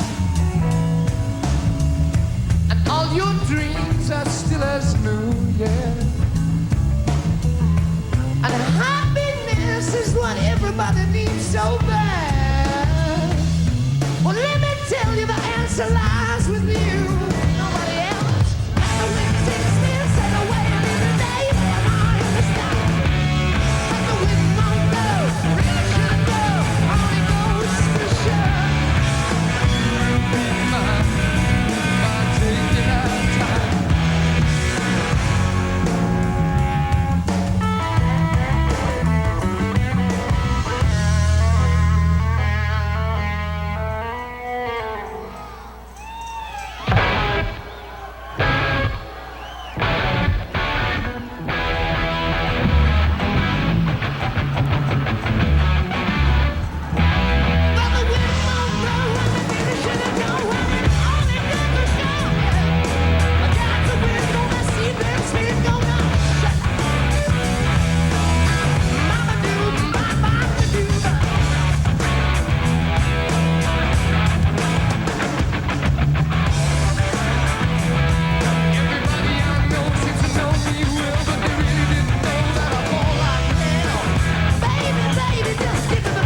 It's just so wonderful to hear what is and what should never be. It's an evening with Led Zeppelin's Jimmy Page, talking about Led Zeppelin DVD, how the West was won, and more. Your number is toll-free to speak with Jimmy, 1-800-344-ROCK. We'll take a time out, and we'll return. You're listening to Rockline.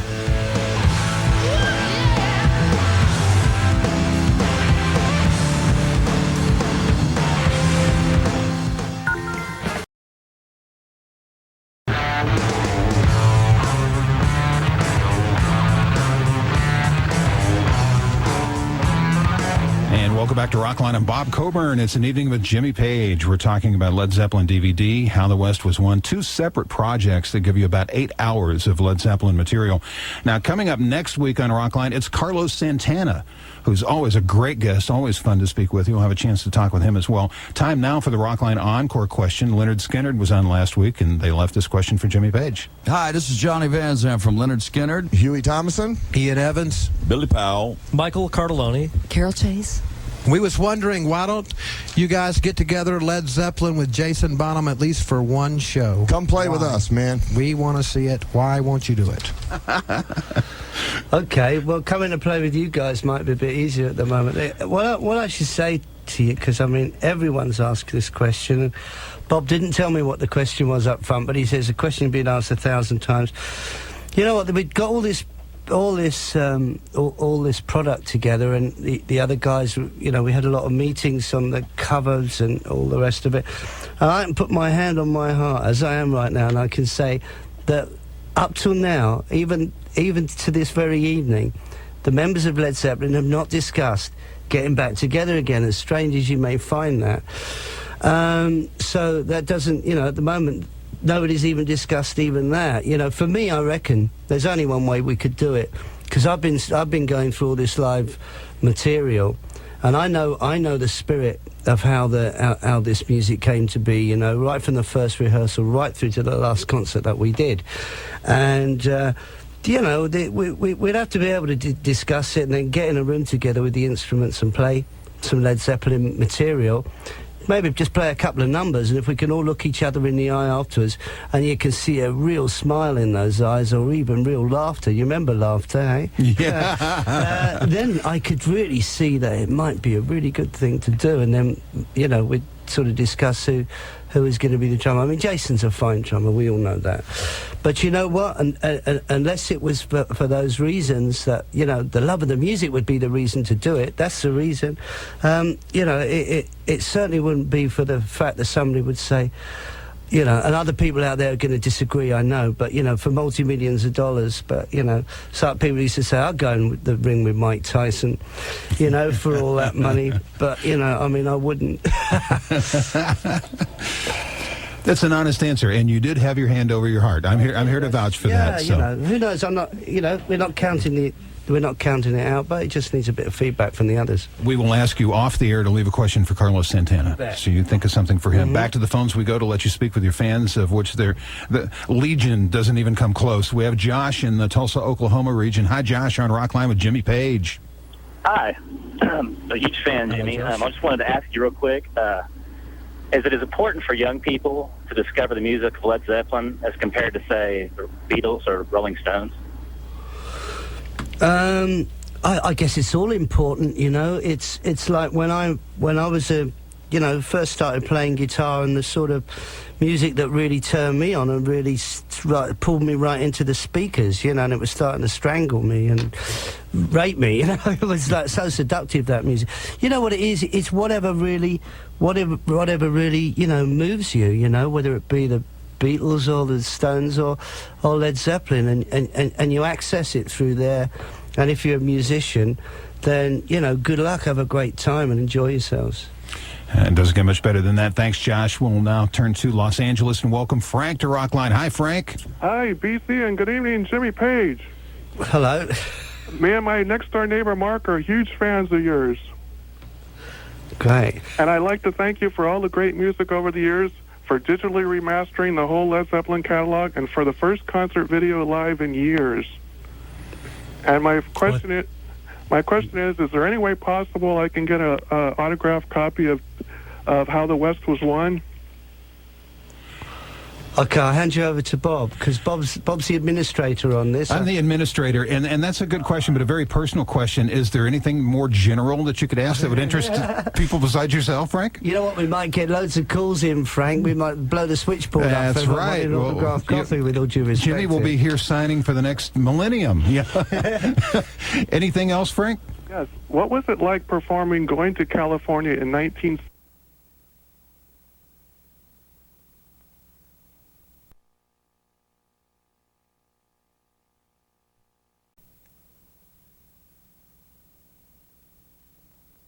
Because it's really reciprocal, you know, like the energy of a band. They start off the beginning of a concert, and it goes to the audience throw it back, and it just builds and builds and builds, and you can feel it on this How the West Was Won CDs. I've got to tell you, everything that we did there was fantastic, you know, on that concert. It was just, but playing Going to California, obviously it was as special for them as it was for us, so it's a pretty good vibe, yeah. By the time you got to California, generally, you had been on the road for a while. Just say something about Going to California, because when you listen to that, it sounds as though that we got it so worked out so perfectly, and all of that is what we're hitting right on the moment. Really? Yeah, all that synchronization with the guitar and the mandolin. The following night was totally different, but that's the sort of night that it was. We will try to play that song a little later in the evening. By the time you got to California, for the most part, you were at the top of your game because you've been on the road for a while. Usually, isn't that the case? I can't remember, actually, to be honest with you, where that was in that concert route, but yeah, we were pretty much on top of the game all the way through, to be honest. That's good to hear. I like that. From Springfield, Massachusetts, Vernon, you're on Rockline with Jimmy Page. Jimmy, let me tell you, your music's meant a great deal to me throughout my life. I can't thank you enough. I've got two quick questions I'd like to ask you. All right. The first one being, how do you feel about the Cadillac ads on TV now? And my second question, what was it like to meet Elvis Presley in the mid-'70s? All right, okay. Actually, both of these questions have something to do with cars. How about that? Okay, the first, and you don't know that, yeah, I'll be more explicit in a minute.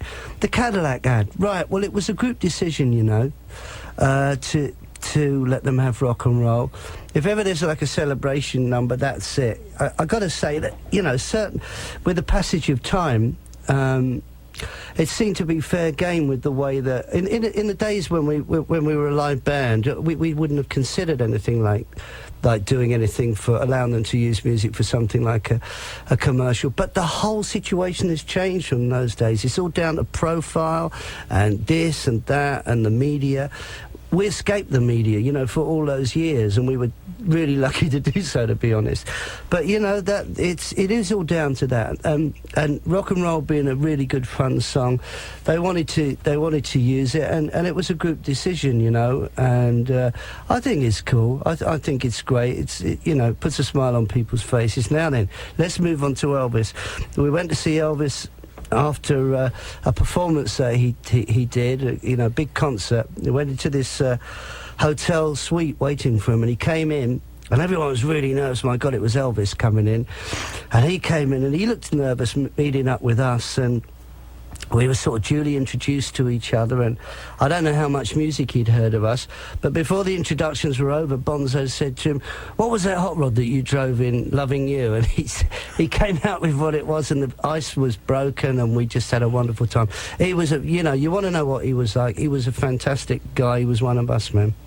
Really? That what a great impression to walk away with. Such a megastar, beyond superstar, megastar. But he was a real musician too, you know. He was all into his music, and it's fantastic. Time for us now to head into the land of the ice and the snow. It's the immigrant song Led Zeppelin on Rockline.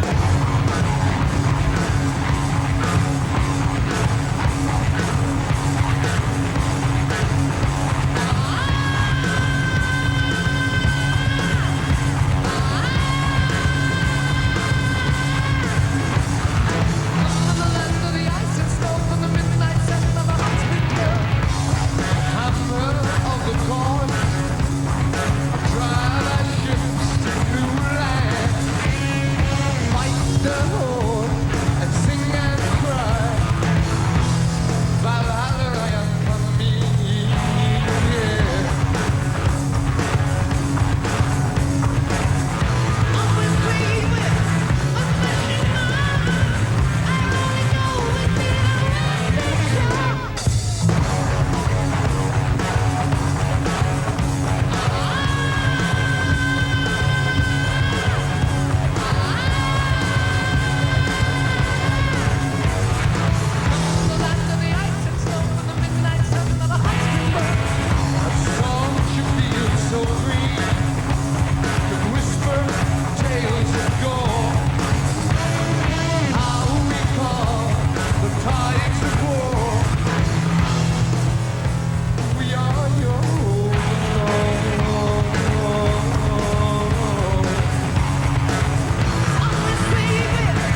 The Immigrant Song, it's Led Zeppelin, How the West Was Won, a triple CD set. You also have the double disc DVD, Led Zeppelin DVD, and it's all available now. If you can find a copy, it's selling like hotcakes. It's walking out of the stores with legs, literally.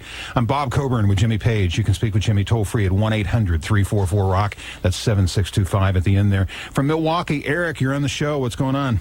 Jimmy, you are seriously the sweetest guitarist in the whole world. I'm so honored to talk to you.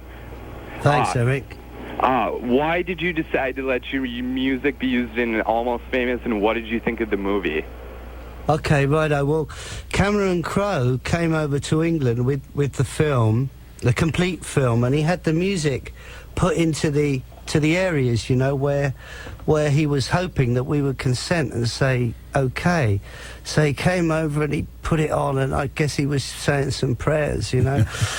I actually thought that the film had a real charm about it, you know. Cameron Crowe, you have to understand, well, probably know already, but Cameron Crowe was a Rolling Stone writer who came on the road with various bands. He came with us on the road. I mean, he was even on that famous plane that we had, the Starship, and you know, he was like a team player. He was a really good guy, and from those days, as we all know, you know, he's made some really successful films like Jerry Maguire and everything. So obviously one was going to take notice of what he'd done, and they didn't say what it was about, the film, and so as we saw it, it just unfolded, and you know, it was a good decision, I think, to do that.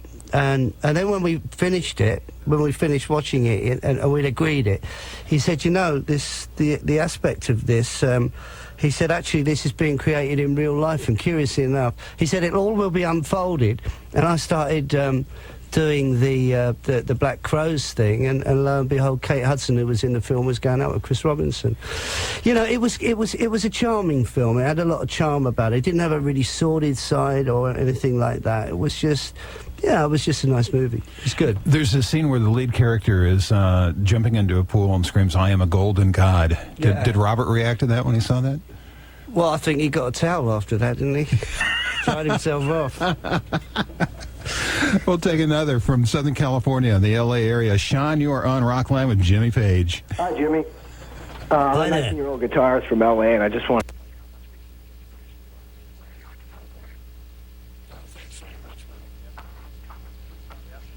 First one is, why did you choose the L.A.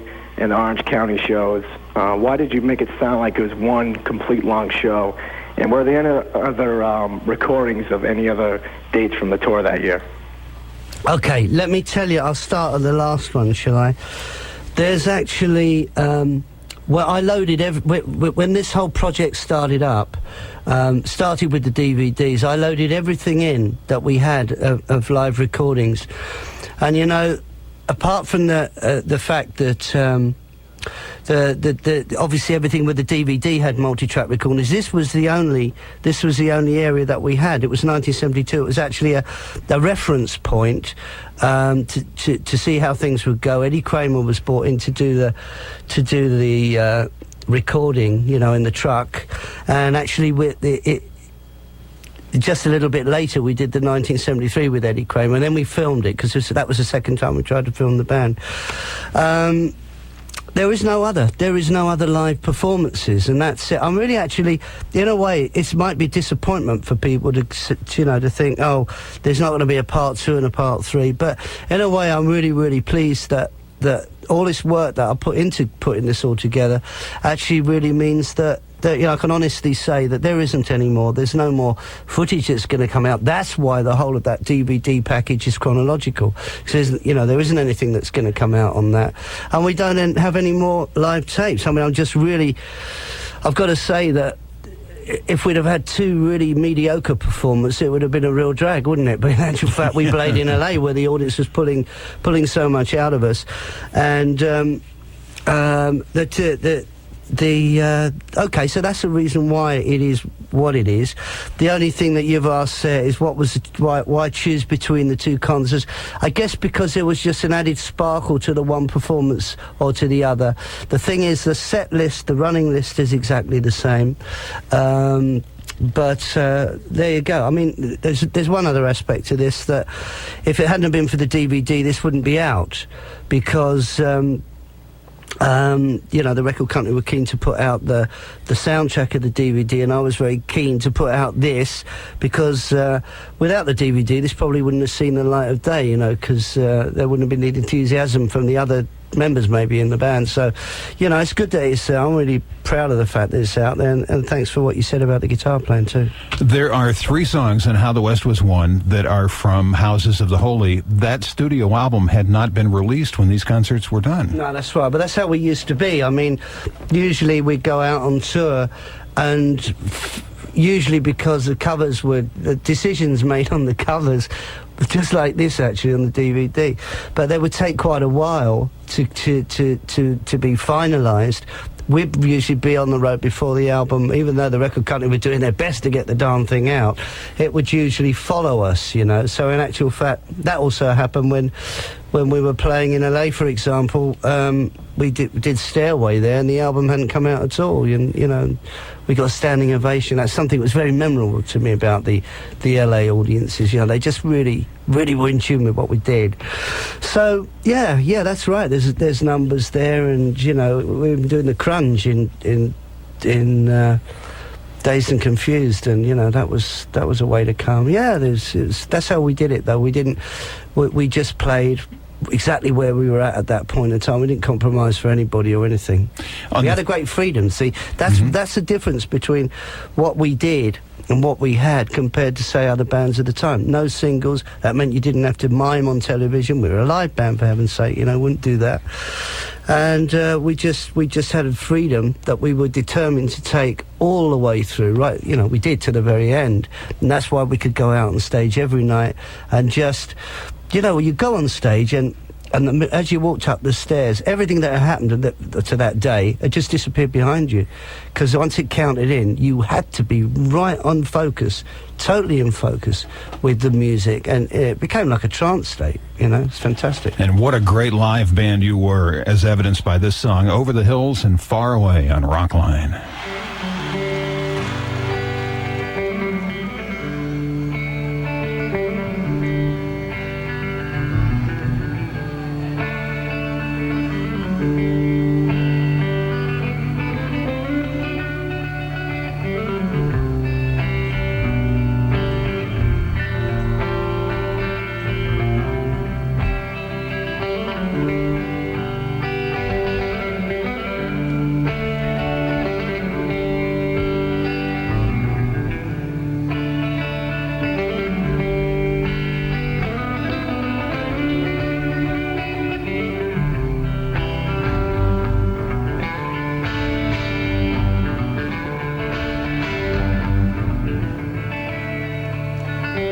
Darling, you got the love I need, baby, more than enough. Oh, darling, darling, darling, walk a while with me. Oh, you've got so much, oh, so much.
Over the Hills and Far Away. It's an evening with Jimmy Page of Led Zeppelin tonight on Rockline. This is cause for celebration to have all this new material, 5 hours plus in the DVD, 2.5 hours on the triple disc CD, and more of your calls and more music coming up in just a moment on Rockline. The number's toll free at 1-800-344-ROCK.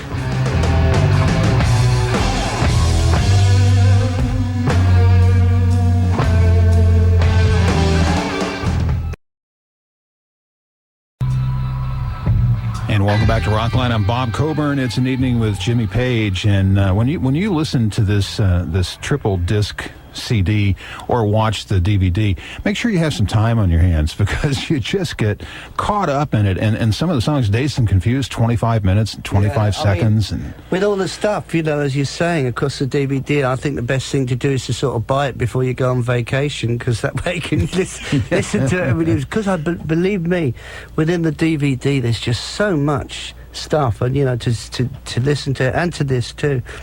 But it's just great to be able to see it, see how the band ticked over, see what it was about. And it's out and it's in stores, and you can pick up a copy. We will head to Seattle for our next caller. It's Dave. Welcome to the show, Dave. Hi, Bob and Jimmy. Jimmy, have you read any of the Led Zeppelin books? And if so, what's your take on them? And also, what are you reading now? Okay. No, I haven't read the Led Zeppelin books. I did read some of Richard Cole's, and I was quite surprised because he did a second book, and he seemed to go... he makes a point of saying that he went into rehab, and he sort of seemed to have gone in a chronic alcoholic and come out a chronic liar. So, that's quite amusing. But it's quite amazing how his sort of recollection of events seemed to be different from everybody else's. But... no, I haven't read them, and I wish I could tell you that right now I was reading a really, really weighty book, but I'm not. I've been reading sort of magazines with articles of Led Zeppelin in, because we've just been doing so much press, and it's just you get really curious to see how it all sort of comes out in the wash, so to speak. Just today, how much have you been doing? Have you done hours today, just in one day? Yeah, I have. Yeah. Right from the beginning, and here I am, right at the evening. But some people probably think, "What the hell is he doing?" But because he didn't do any press before. But it's just such a joy to be out doing this stuff right now, because the basic thing is that everyone's really happy that it's there. So it's just great to be talking about it and celebrate the fact that, lo and behold, we've got all this great live stuff to complement the studio stuff. You must have some sense, although I don't know if you fully understand, what this music means to us, how important it has been to us growing up and having Led Zeppelin as the band. Do you have a good sense of that? Well, I do, but I want to let you know that, see, when people say to me, well, I grew up with the band, well, I grew up with it too. Of course you did. It was a major part of my life. It was running through my veins. It was like a banquet every day. It was fantastic. If we went on the road, I was like writing songs at home, or we were in the studio or whatever. And, it was a major part of my life. But sure. I was just honoured and privileged to be part of that band. Oklahoma coming your way. Kelly, you're on Rockline with Jimmy Page. Hi, Jimmy. I just want to tell you how much I love you. And your music means a lot to me. And I wanted to know what the cover of the DVD symbolized. Okay, well, it wasn't any one of the band members who came up with this, but I'll tell you exactly what the artist was saying. Quite clearly it's a rock, and it's within. It almost looks like a natural phenomena in this desert, and he always referred to it as the Zeppelin over it, but it could be a halo or whatever. It depends on your interpretation of it. But really, it's it's a real solid rock there, right in the desert. That was a sweet call. I like that. That was good. We have Mike in the line from Harrisburg, Pennsylvania. You're on Rockline, Mike. Hey, Jimmy. I'm a college student and a huge fan, and I have 2 quick questions for you. Are the stories of debauchery exaggerated, or are they fairly accurate? And what's the wildest story about John Paul Jones that would surprise us? Okay. Well, look, first of all, I want to put it all into context here, because most important thing for us was the music I was describing earlier on about how, you know, we'd go on stage, and to be honest with you, you wouldn't know as you were walking up the steps what was going to happen between that point and coming down the steps, coming off the stage. The set list might be the same, but the approach could change all the way through. For us, that was what it was about. Now you think about that, and being right on the edge of the focus, and you're doing 3-hour shows, sometimes maybe with 3.5-hour shows, and when you came off stage, the one thing you didn't do was go home and have a cup of cocoa and go to bed. Well, John Paul Jones might have done. Maybe that was a wild story for him. But, you know, we'd go to, like, clubs afterwards, which, if you think about clubs, they're real high energy, chaos and all the rest of it. For us, that was coming down. You know, that was coming down off of this whole adrenaline surge, which was like, you know, we didn't just have to go on stage and have like a little drip coming out of a tap, or the tap full on. It was like floodgates, man. It really was.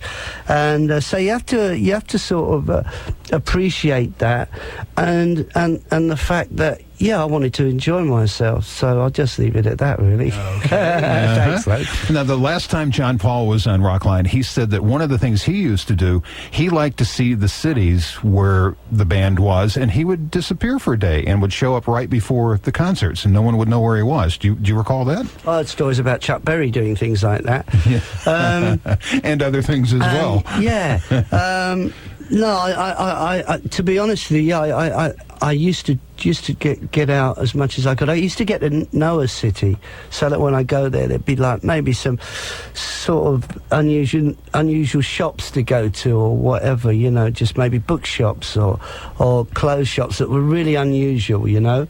And but I go to museums too. But after a while, it became really difficult to do that, and you got a bit hotel bound. Or more to the point, we would be basing ourselves out of, for example, you know, LA, or we'd be basing ourselves out of New York, for example. We'd be flying to Philadelphia, Washington, Boston, and going back each.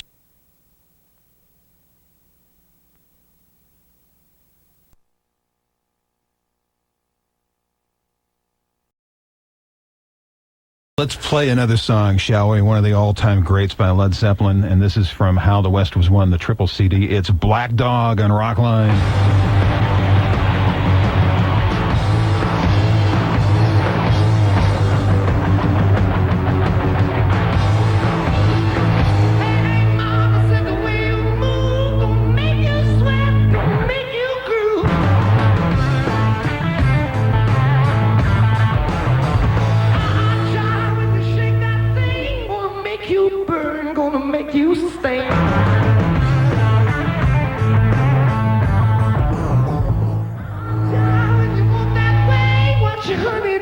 I can't keep away.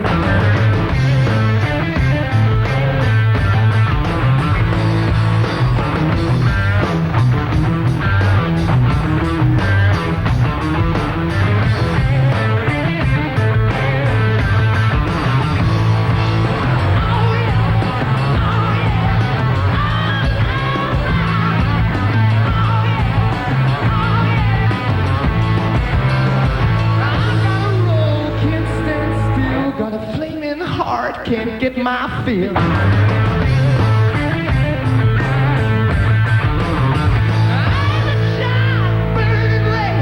Dreams of you all through my head.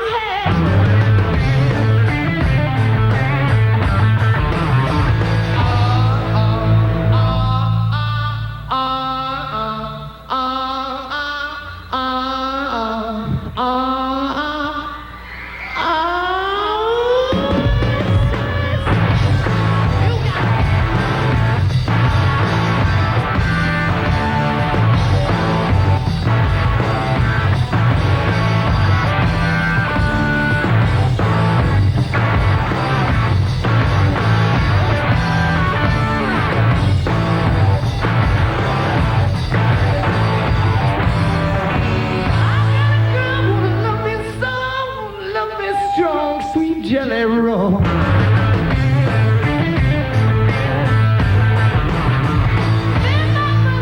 Took my calls wants to be a star.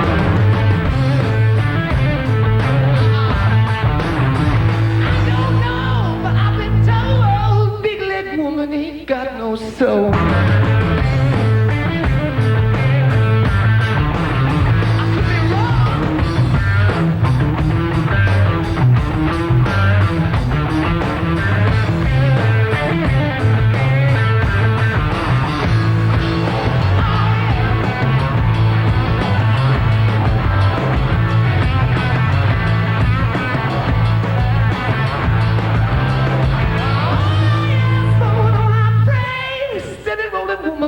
My way. I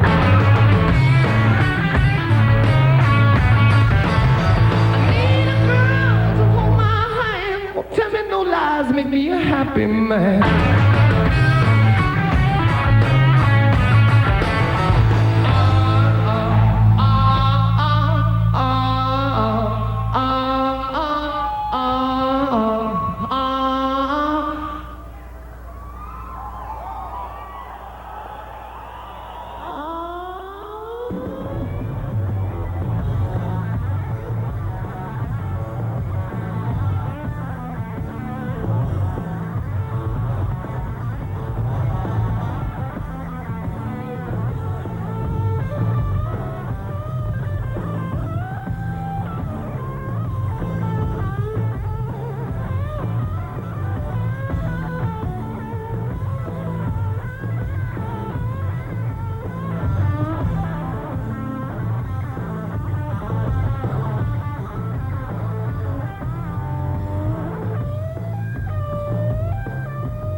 Historic night on Rockline, an evening with Jimmy Page talking about the new DVD, the new triple CD set, and all kinds of great Led Zeppelin stories. Our next caller is from the Portland, Oregon area, and Timothy, welcome to the show. Hello, James Patrick. Hello, I've got Timothy. A couple quick questions for you. Can you elaborate on the TV show footage included in the new DVD, and why didn't you use more of it? Also, are you aware of the Pro Shot DVD coming out of Japan of the entire 1977 Seattle Kingdom show? And do you own that, or do you have the master copy, and will that be your next release? Thanks, Jimmy. Right, okay, let's get straight to 1977, shall we? The Kingdom was... You know what? It was a reference from for a composite of the cameras that was projected on a screen, you know, above us. So for these big concerts, you know, people could see the detail of what was going on stage. This is exactly the same story with footage for Earl's Court and Nebworth. But okay, and this is a show in America, and. We didn't actually have a multi-track of this at the time. So the reason was that this tour was absolutely stunning, you know. We were definitely going to be filming it, you know, with celluloid. But, you know, we lost... Robert lost his son on that tour, and then we cancelled, and that was that, man. That was that, until we came right through, and, you know, and did in through the outdoor. It was... I'll tell you what, there is hidden away in this DVD package is the songs remains the same from 1977, because I mean I know how well we were playing on the 77 tour, and it's got various camera angles which we took from, say, we'll call it the bootleg in parentheses sources, and so you've got Song Remains the Same. And I won't tell you where where the audio source is from, but there's camera work coming in from Chicago, there's camera work coming in from LA, and you know what? It was great to actually out bootleg the bootleggers for once, and that was cool. So that's pretty much the story of that. Yeah, that's a bootleg. What they've got, that's a serious bootleg, but you know the sound source on it is really sort of crap, and what I tried to do was, because of all of those things, really put something out there which had, you know, the best quality that you could possibly get, and that's why I've done all this stuff, you know. Right, TV show footage. I've forgotten that bit of the question now. What was that? Where's it from, and why is there not more? I think is okay. Well, we got what happened with Led Zeppelin was that we didn't put out singles. We didn't want to do TV and mime, so we particularly just wanted to play live. We actually were given a possibility of doing it. Well, not possibility, it actually became reality. We did this show in Denmark, and you can see all the kids are sitting on the floor and we're playing. And I tell you what, this is right at the beginning, and they're absolutely petrified. They're scared to death of what they're hearing. I mean, it was so intense, the music, and so all of a sudden the guy picks up a guitar bow and starts screeching it to really scare them. It was like, so we really weren't invited back to do too much TV, to be honest with you. There is another bit from Sweden where the only time that we ever mimed, and this piece of footage appeared, and we went to the studio to actually do a live recording, and they sort of conned us, because by the time we got there with all the equipment, they said we haven't got a sound engineer. Oh, no. So okay, so we didn't want to lose the opportunity of promoting the Communication Breakdown. First album, we were always sort of doing, hopefully, Dazed and Confused, because that was a long workout number, and Communication. So there we are, sort of miming Communication, and we're basically, as I say in England, taking the piss, and it's quite interesting what's going on there. It's a lot of fun. And then you'll see there's a bit in France where it's quite surreal. This is the sort of situation they put us in. I'm sort of playing the bow, and in the background there's a Salvation Army all in a bandstand looking really uncomfortable, Again, I was trying to scare them with the bow too, but it's just like, and on the broadcast, I'll tell you, there's a bit that we didn't use of that, because all of a sudden, we're doing the broadcast, we'd had a sound check, and all of a sudden the voice goes right up in the air and the instruments disappear. This is on the broadcast.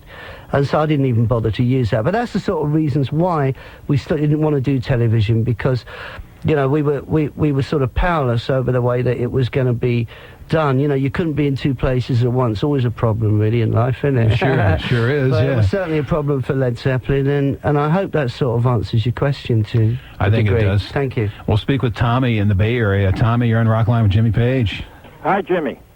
Hi, Tommy. Hi, I'd like to say that your guitar playing has really influenced my guitar playing, and now it's influencing my son's guitar playing, and I think we've worn out the DVD already. We've been watching it for 2 days now, and my question was, do you still have the Les Pauls, and how are they holding up? Have you had to refret them or anything? Are they still playable? Because the tone was fantastic. Great tone. Okay, thanks. Okay, I'll tell you that the Les Paul was a guitar that Joe Walsh insisted that I bought, actually, in '69 it must have been, and that guitar that I bought then had a bit of an accident in Australia, and one of the pickups, it lost, it's got two poles for those people who play guitar, and the humbucking pickups, and one of them lost power, and we had to have a replacement pickup in that. But that's been, that was right way back in '71 or something, and it's been the same guitar. I played the same guitar all the way through. Whenever you see me playing a Les Paul, it's invariably that one, and it's, it's a real good friend, but it's almost dangerous taking it on tour. But I've actually got a replacement one, which if I go out again, I'll take that with me. But it's held up beautifully. It's a beautiful instrument. You know what? It's the thing about a guitar is it's it's like a mistress. You can caress it and it'll sing to you, and and you can get married to it too. But at the end of the day, it doesn't ask for alimony. That's excellent. Tommy, I suggest you buy another copy of the DVD if you've worn yours out already. This next song was discussed earlier in the program. We'll let Robert Plant do the introduction on Rockline. This is going to be going to California.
this time.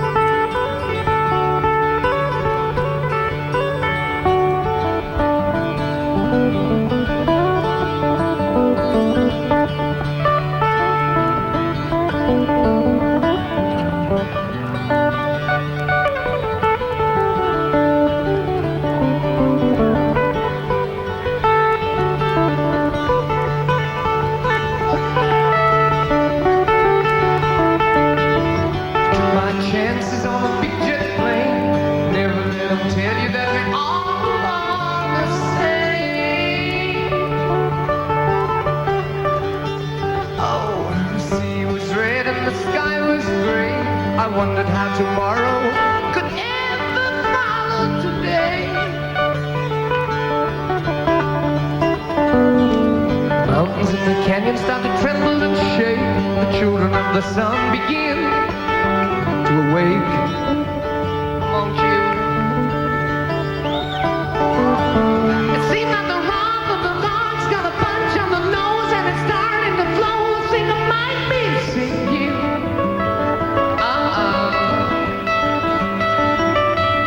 Throw me your line if I reach it in time. I see you up there with the plans run straight and high.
Says she plays guitar and cries, and she sings Jolene.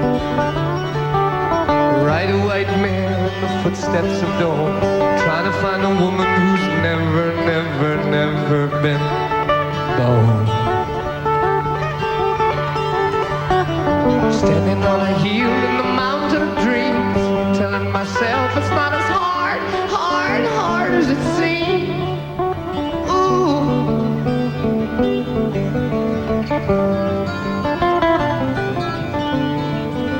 Sure is hard.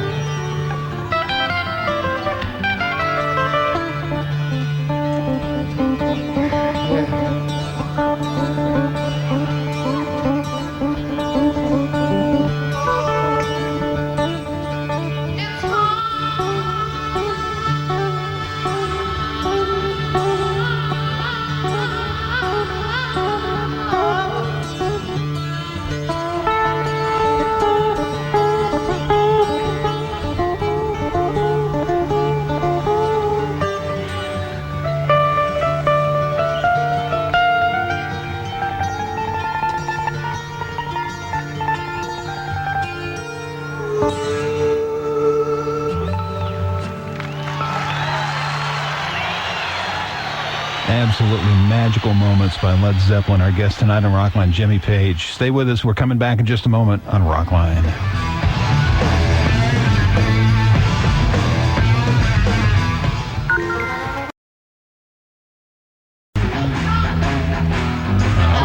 Nice to bring it on home there. That's one of my favorites here, too. The show closer, Bring It On Home. Yeah. Speaking of closing shows, thanks to everybody for listening and for calling to our affiliate stations. We would also like to thank our affiliate here in New York City, Q1043, for hosting tonight's show, especially Bob Buckman, Eric Wellman, and Henry Bering. Thanks to everyone at Atlantic Records, too, including Danny Bush and Andrea Gannis, Patty Conti, Caroline Prutzman. And we'd also like to thank our guest tonight, Jimmy Page. It's great to see you. You look hale, you look hearty, you look happy. You've got great stuff out. A 2-disc DVD, a 3-CD set, and it's just terrific stuff. Congratulations. Thanks so much. It's been a real pleasure doing Rockline, Bob. It's something I've always looked forward to, you know, and it's been great. And thanks everyone for sending in your, well, you know, calling in your questions, and those that didn't, hey, try next time. Or call Carlos even. Call there Carlos. You go. With my mystery question for him. Hey, yeah, you have to listen next week to hear it. That's right. You have an open invitation to come back anytime you like. Okay, thanks very much. It's been a real pleasure. Thanks. I'm BC, and I'll be seeing you. The awesome sound of Rockline was made possible in part by Sennheiser mics. Sennheiser, microphones, headphones, wireless products. Sennheiser, the sound that moves the world. Special thanks to Mike Higgins and Steve Fredrickson for their technical assistance. Rockline is mixed by Jimmy Rash. Thanks to Steve Lincoln and Felicia Bihar for their priceless contributions. Rockline is produced by Bob Coburn and Lori Nicolong. On-site producer and technical direction by Greg Jernigan. Executive producer Bob Coburn. Rockline is represented by Glenn Felty at the True Measure Agency in New York City. Excuse me. Can I get in your car? It's an emergency.